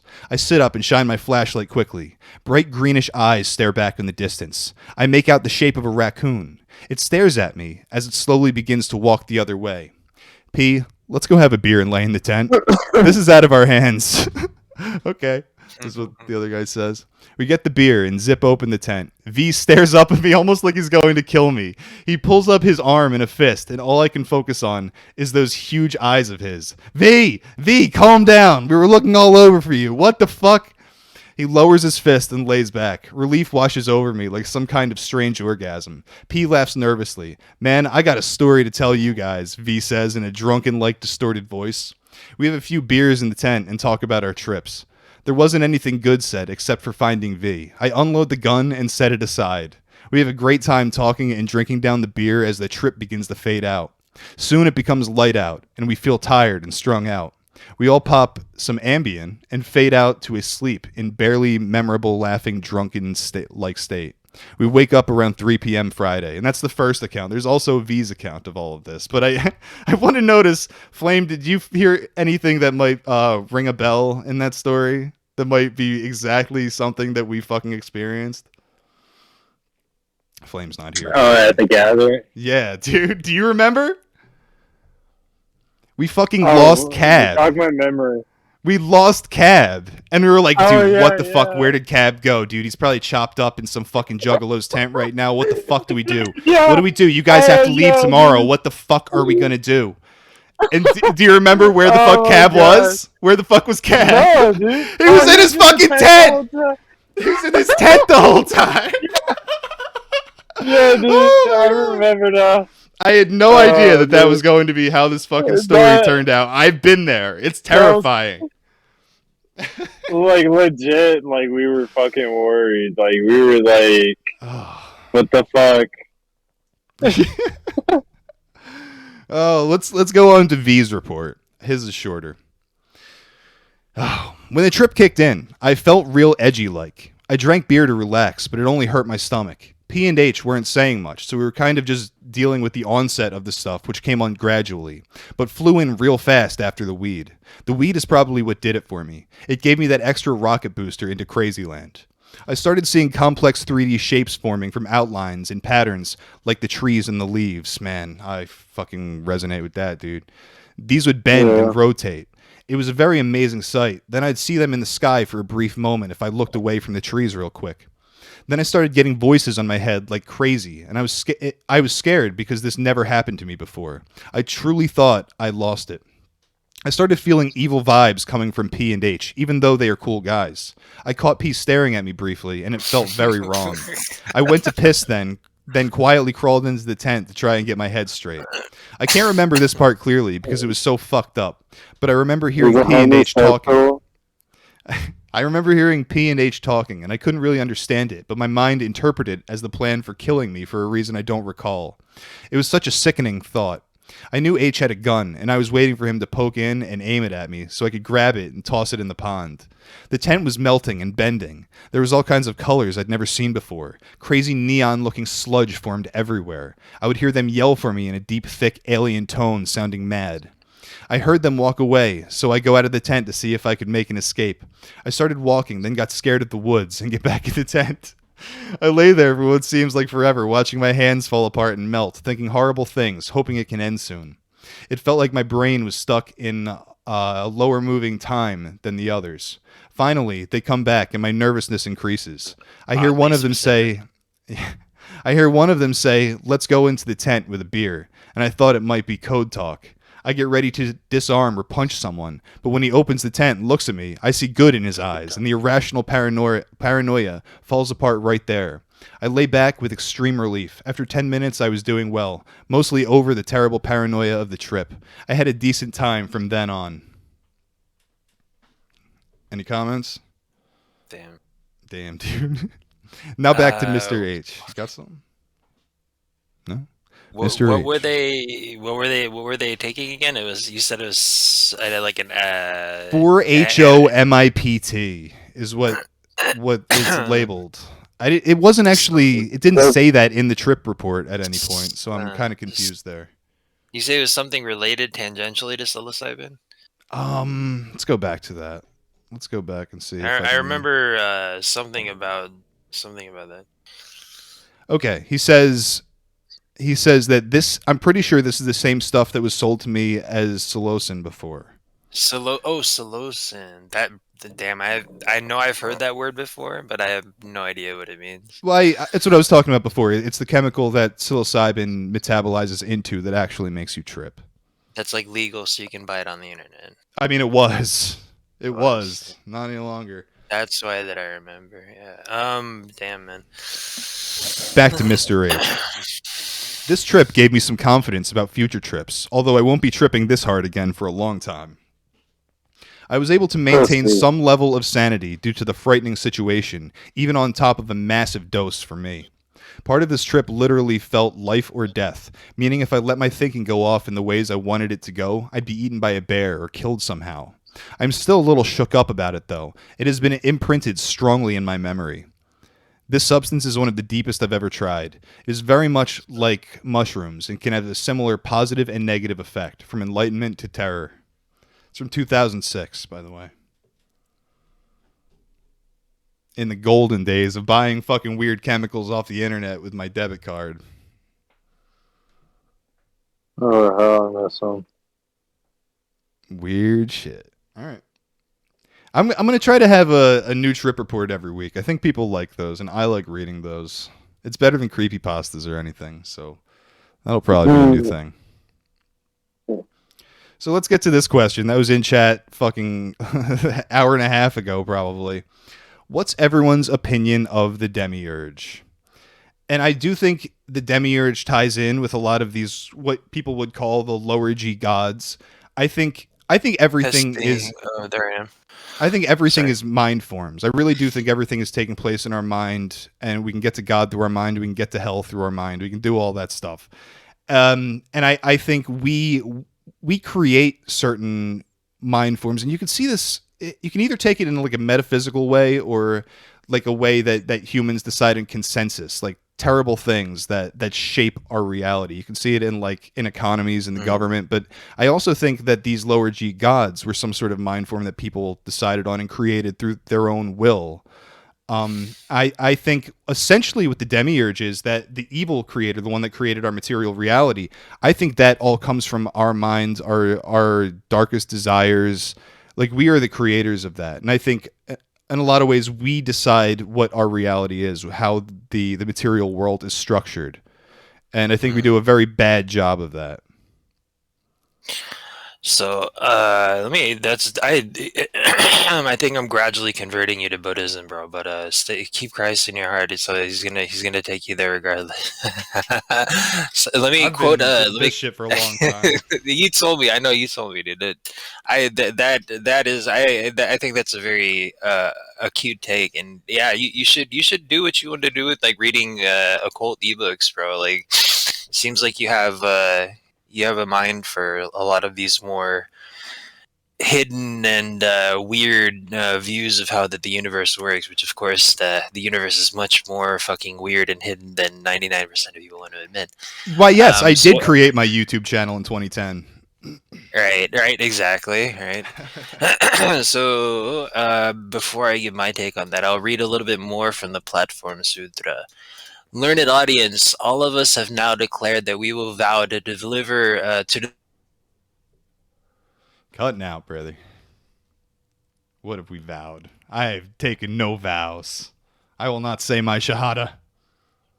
Fuck, damn it. Okay, so learned audience, all of us have now declared that we vow to deliver an infinite number of sentient beings. But what does it mean? It doesn't mean that I, Huaneng, the sixth Zen patriarch, I'm going to deliver them.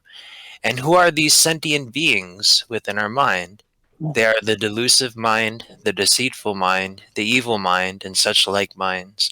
All these are sentient beings. Each of them has to deliver himself by means of his own essence of mind. Then the deliverance is genuine. Now, what does it mean to deliver oneself by one's own essence of mind? It means the deliverance of the ignorant, the delusive, and the vexatious beings within our own mind by means of right views. Platform Sutra. So in Mahayana Buddhism, we have this vow that that we will stay in samsara forever until all sentient beings are delivered. But this is a very pithy and good, very, very enlightened take on what that means. there a sentient being is just someone that's mind is covered by delusion, by avarice, by negative greed, violence, all of these bad qualities, which again indenture all of these different dimensions which form out of all of this, like we were talking about earlier. So the ultimate lord of these fallen dimensions would be that sense of self, the ego. So Buddhism take on the demiurge is basically it's that. It's the sense of self, the sense of the separate self, the sense of the ego, which gets lost from its original nature and becomes all of these different cycles of sentient beings, which are again just different thought forms, which must be liberated and be drawn back to their primordial condition, which is pure. Flame, you got any takes? I know you wanted to talk with Demiurge, but you muted yourself. He's deafened too. He can't hear you.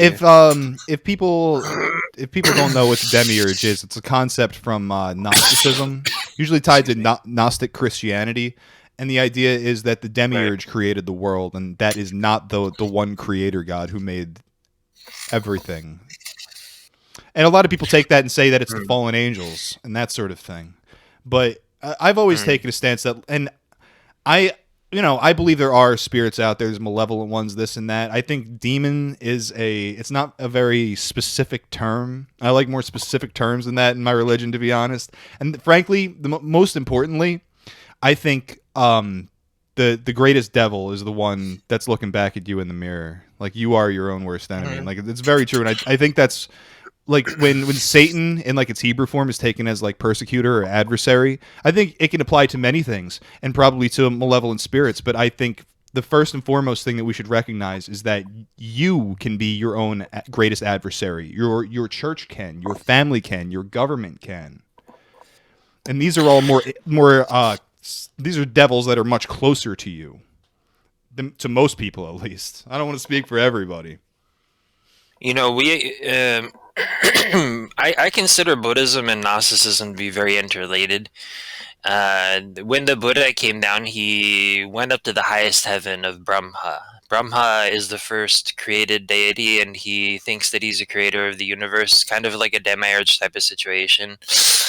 And they had a contest of spiritual powers, and the Buddha was able to hide himself within the unconditioned Dharmakaya, and the Brahma was only able to hide himself in created things. So he became like a butterfly, and the Buddha saw him and he said, "Do you want to be a butterfly, Brahma?"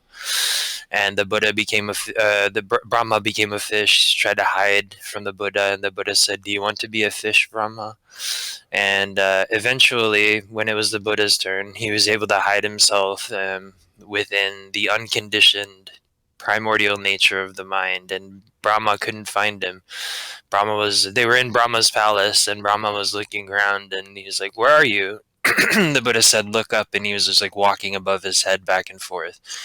So there's a there's a couple of stuff in Buddhism about Brahma Invitation Sutta about this idea. Since I'm the resident Buddhist here, I'm giving my take on this. So this is kind of long. I don't want to read the whole thing. Give us the gist. That's fine. It's like a page long. You know what? Let's just read it. Why not? Because like this is interesting stuff. A lot of people like to talk about it. So I'm just going to read the Brahma Invitation Sutta. Thus I have heard on one occasion that the Blessed One was staying near Savatthi in Jeta's grove, Anathapindaka's monastery. And I will put this, let me share my screen in case anybody wants to read along here.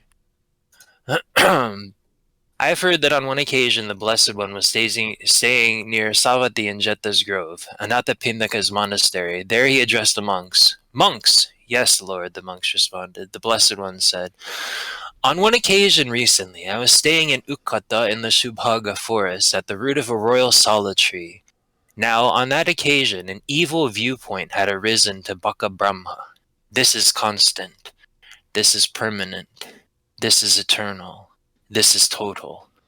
This is not subject to falling away, for this does not take birth, does not age, does not die, does not fall away, does not reappear, and there is no other higher escape.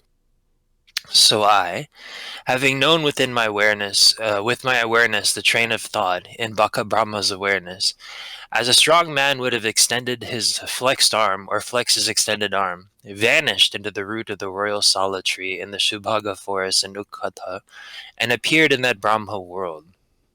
Baka Brahma saw me coming in the distance, and on seeing me said, "Come, good sir. You are welcome, good sir. It has been long, good sir, since you arranged to come here. For this, good sir, it is constant.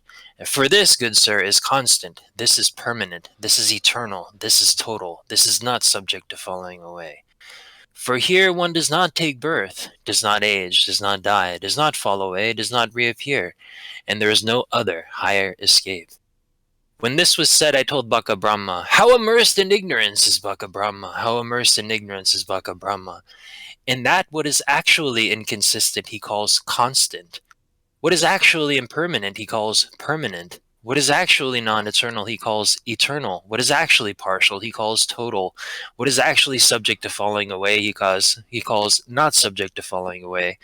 Where one takes birth, ages, dies, falls away, and reappears, he says, for here one does not take birth, does not age, does not die, does not fall away, does not reappear, and there being another higher escape, he says, there is no other higher escape.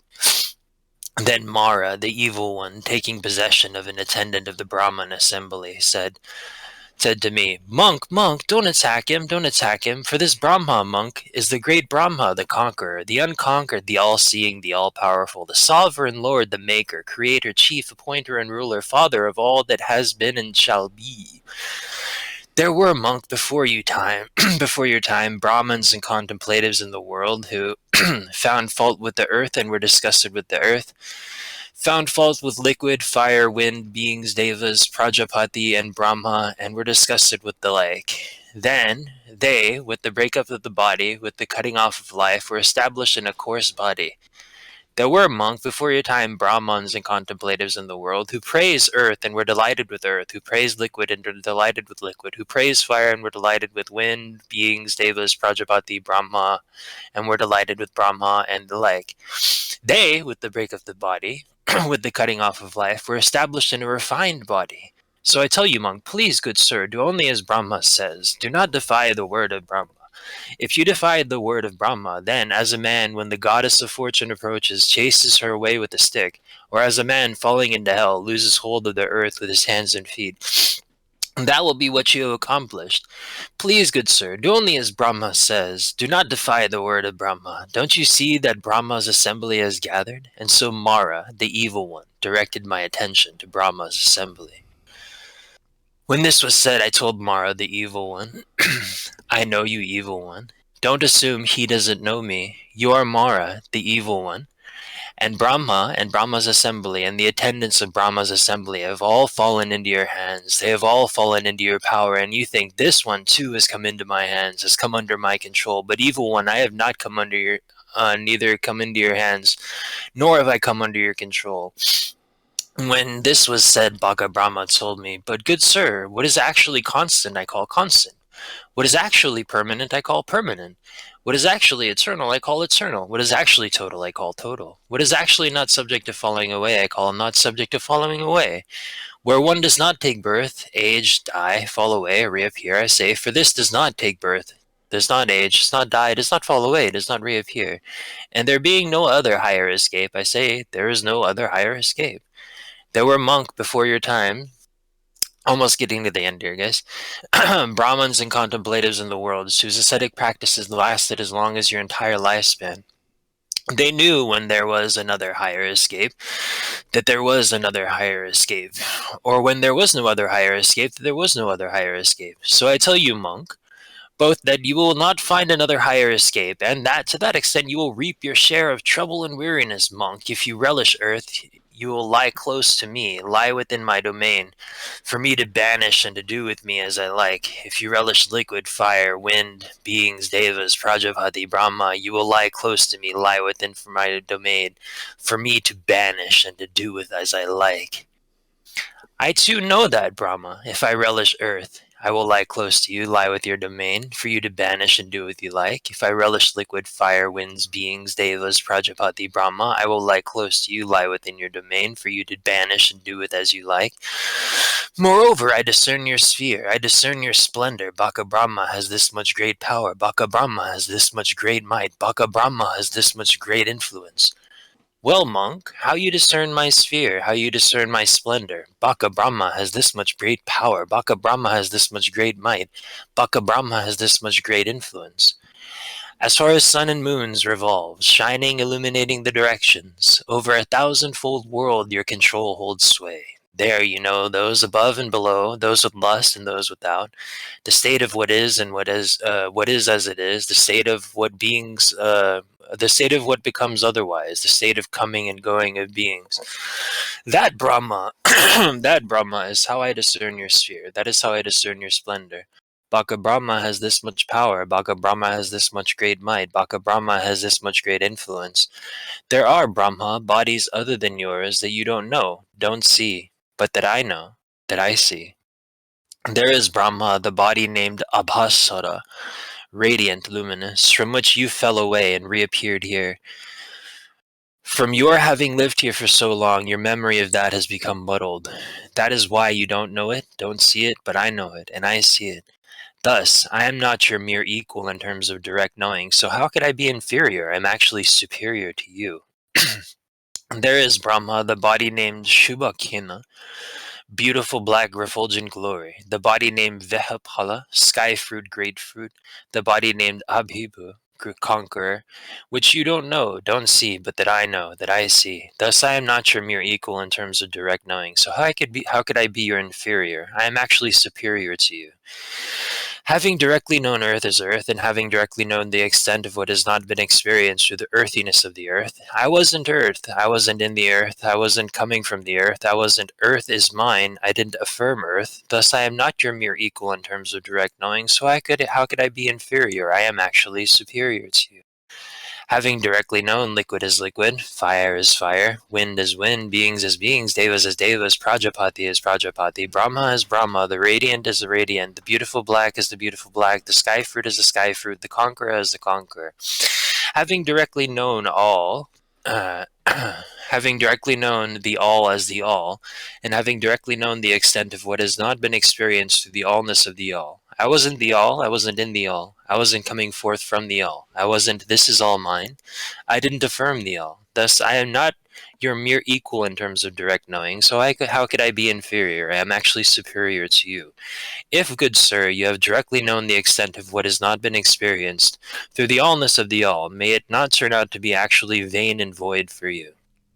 Consciousness without surface, endless, radiant all around, has not been experienced through the earthiness of the earth, the liquidity of the liquid, the fieriness of the fire, the windiness of the wind, the allness of the all. Well then, good sir, I will disappear from you. Well then, Brahma, disappear from me if you can. Fucking longer is this. So then, monks, I fabricated a fabrication of psychic power to the extent that Brahma, the Brahma assembly, and the attendants of the Brahma assembly heard my voice but did not see me. Having disappeared, I recited this verse. Having seen danger, right, and becoming, searching for non-becoming, I didn't affirm any kingdom of becoming or cling to any delight. So basically, Brahma tries to find him and isn't able to find him because Buddha comes from a superior domain than the creator. Absolutely based. Yeah, so there's very Gnostic themes in that little story about his competition of I don't know, capacity to raise his mind to what he calls like this kind of abhasara, or like luminous plane. And in Tibetan Buddhism, like what we do is I remember His Holiness Dalai Lama was saying that after kind of coming into contact with this clear light mind, you kind of change your identification from these worldly elements and identify your I with this like clear light mind. Yeah, absolutely. I had something I was going to say out of that, but I fucking forgot it. Sorry. It's all good, dude. It's all good, dude. Just me and you, Yak. Just me and you, Yak. All right. Make the content happen. Well, we're right at the end of this, and I would like to cap it off with some fucking crypto talk because I have a hot take. As everyone knows, fucking crypto is down like 50% from its all-time high. It makes me want to fucking shoot myself. There's no doubt about that. And it's very strange because it was dipping. For this one? Well, it was dipping, but then I remember it being at like 45,000, which sucked. But as soon as the first Bogdanov died, it was down like 10%. Then 6 days later, the next Bogdanov died, and it's down like another 10%. I'm like, what the fuck is happening right here? Like, memes are real? They're real? And I was pretty fucked up by that because it was like right on cue. And it's, how the fuck do you just blame the Bogs? Like, how do you do that unironically? But fuck me if I could see another way. But now I'm starting to see something a little different as I saw some articles coming out saying the Federal Reserve is open to creating a digital dollar. The Federal Reserve finally released a much-delayed paper yesterday opining on the pros and cons of developing its own central bank digital currency, but without coming to any firm conclusions. And it says, although the Fed's paper doesn't advocate one way or the other on whether the U.S. should begin development, the language used in the paper indicates that it's very open to the idea. Josh Lipsky, director of Atlantic Council's Geoeconomic Center, told them. So what I'm seeing here is like, it's not imminent. It's not like we're going to come out, but god damn, the digital dollar. How long have people been talking about that they're going to get rid of like physical currency and it's all going to be digital? Like they were talking about RFID chips back in the day, but now here we are and it's become like a full-fledged reality. And it's one of those things. It's one of those things where like you say it for 10 years and everyone's like, oh, that's not going to happen. Then one day it's like, oh yeah, that's happening. And it's also a good thing. It's one of those fucking situations. And what I'm seeing happening right now is that everything has to crash. Crypto has to crash. The US dollar has to crash. All of that shit has to crash for them to roll out an idea for a new digital currency. And I really believe that the Fed was buying up Bitcoin just to hold on to it and fucking dump when it's time to create a panic. I think we're just seeing the beginnings of these economic woes. I don't think this stuff is going to happen overnight. It'd probably still take another decade for any of this shit to be implemented. But I do think they're actively priming us right now. I mean, Doug, have you ever seen these like kind of weird flow sheets of how much fucking tether is involved in Bitcoin transactions? Yes. Yeah, at one point it was like 50% of the economy. I don't know if that's still the case or not, but it was fucked up. And then there was never any evidence that they were actually backing the tether, the stable with coin. With anything, no. There's no stable fucking coin at all. It's just fucking... It's fiat. It's fiat bullshit. Exactly. It's just fiat fucking crypto. Fiat. But that's what they're going to do when they're talking about this this digital dollar. They are going to make it a stable coin and it will just be fiat. And what they're going to say, I fucking guarantee it, at some point, down the road, fuck me. These are the types of predictions I make that I have to sit on my fucking hands for 15 years acting like an idiot.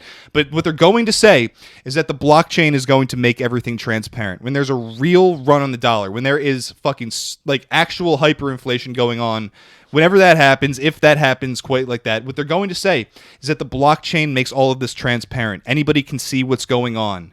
And by doing that, we're going to ensure that this never happens again. And then they're going to make it happen, and everybody's going to forget about it, shove their heads up their asses, and they're going to repeat the same mistake because it's fucking fiat. It's the same fucking thing. And it really sucks because there are a lot of there's a ton of capacity for a lot of this shit that a lot of people are excited by, like decentralized finance. If we could only get these tiny hat people off of our fucking brains for half a minute, like decentralized finance could really do a lot to decentralize finance, right? Yeah. And there's a lot of technologies and shit right now that that could really do a lot to make the world a better place, honestly, and especially a lot of this is what Jack Dorsey was working. A lot of people, oh, Jack Dorsey, Twitter is a fucking deep state. Nah, what he was doing with Square was that he was talking about how to using these cryptocurrencies to like get around a lot of these third world dictatorships that we prop up with like the World Trade Organization and with these debts and shit that prevent, you know, normal people on the ground in these third world countries from being able to access decent credit and have decent stable currencies. Like there's a lot of shit in crypto that could allow them to access the world market and, you know, not be the subject of these banana republic banking cartels that we impose on them from above, that we're still doing to exploit these countries, like under some neo-colonialist shit. When anybody asks me what I really believe in, my political take on anything, like I will say that I believe in the Silicon Valley libertarian fucks that I saw when I was growing up in the Bay Area. When I was growing up in Silicon Valley, my dad was a Silicon Valley libertarian fuck, and I would saw hate how. I'd hate to say that I believe in those people, but what I do believe is in decentralized tech. I absolutely believe decentralization has the opportunity to free us all from these fucking shackles. And I think that's a war that's currently being waged and is going to wage even further. Yeah. I think the internet was made for decentralization. You can have social media and totally decentralized. You can't get banned. Same thing for like a YouTube alternative.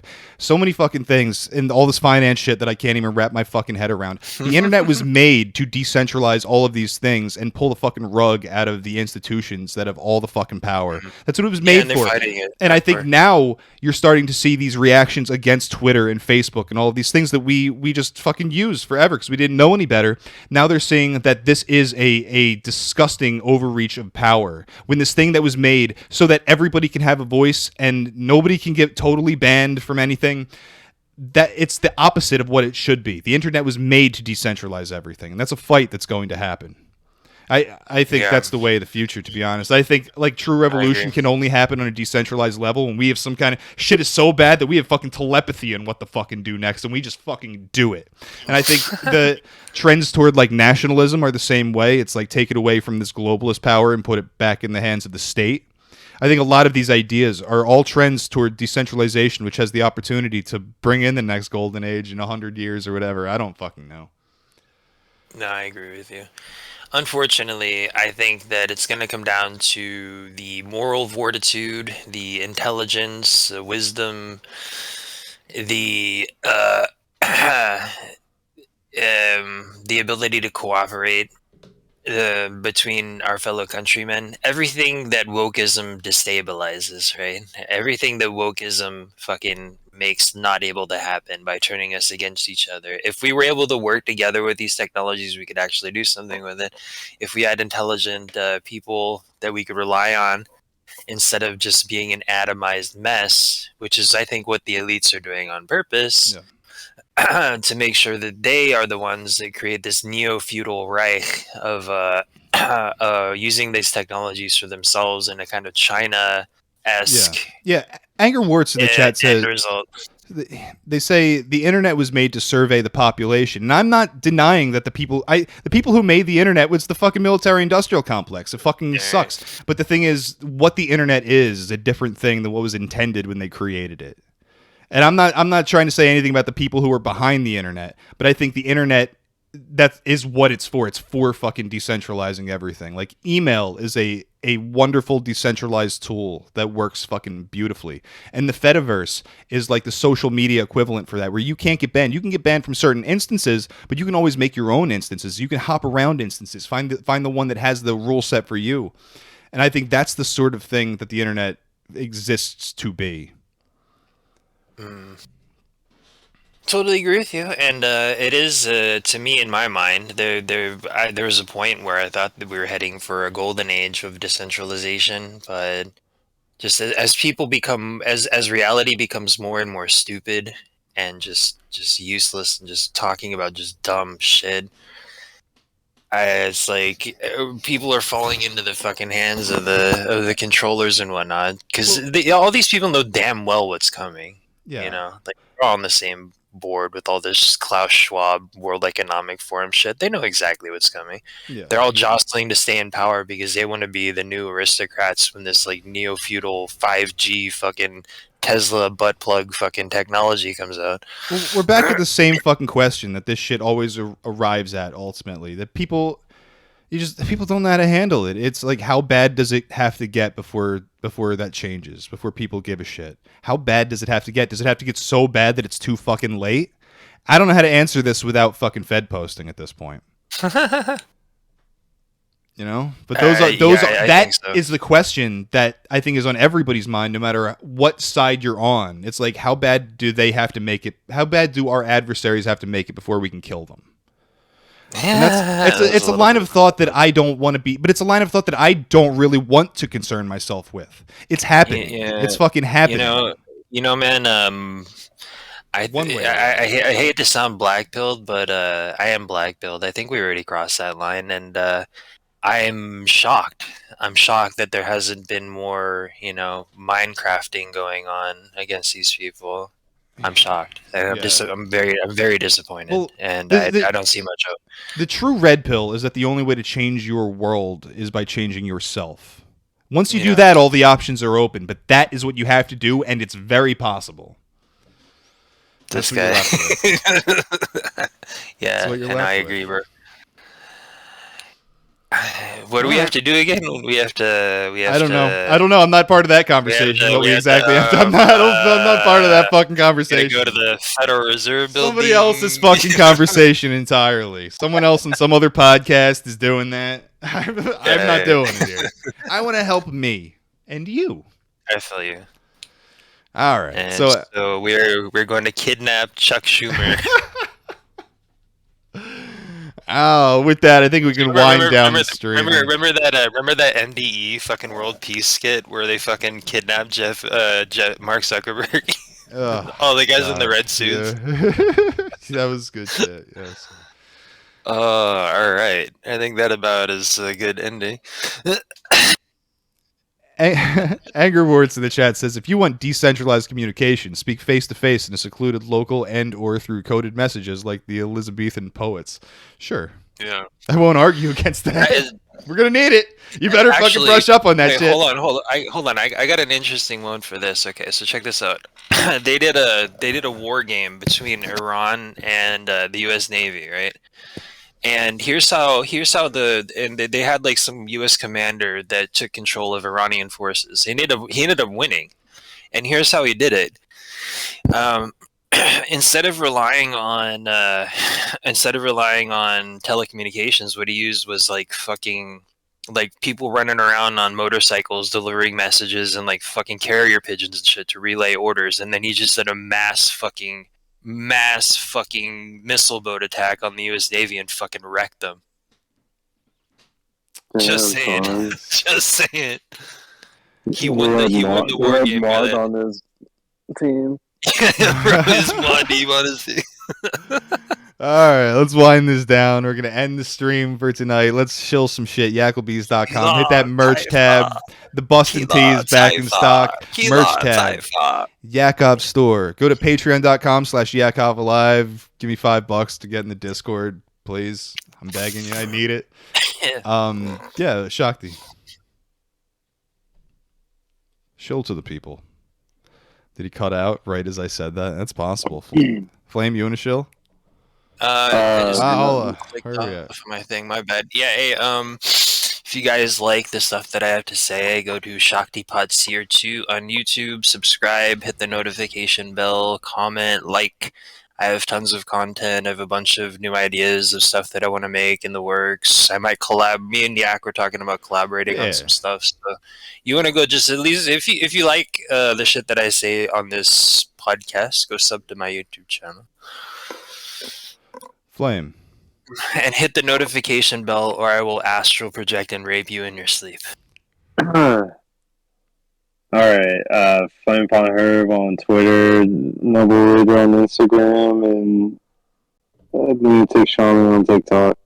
All right. So thank you very much, Centurion Bober, Trucking Guy, Anger Warts. Who else was in there? Pax Jurassicus, Antonio. Thank you very much to everybody watching. I appreciate it. No, fuck you, Anger Words. Fuck you, Anger Words. Fuck you. Oh, goodbye.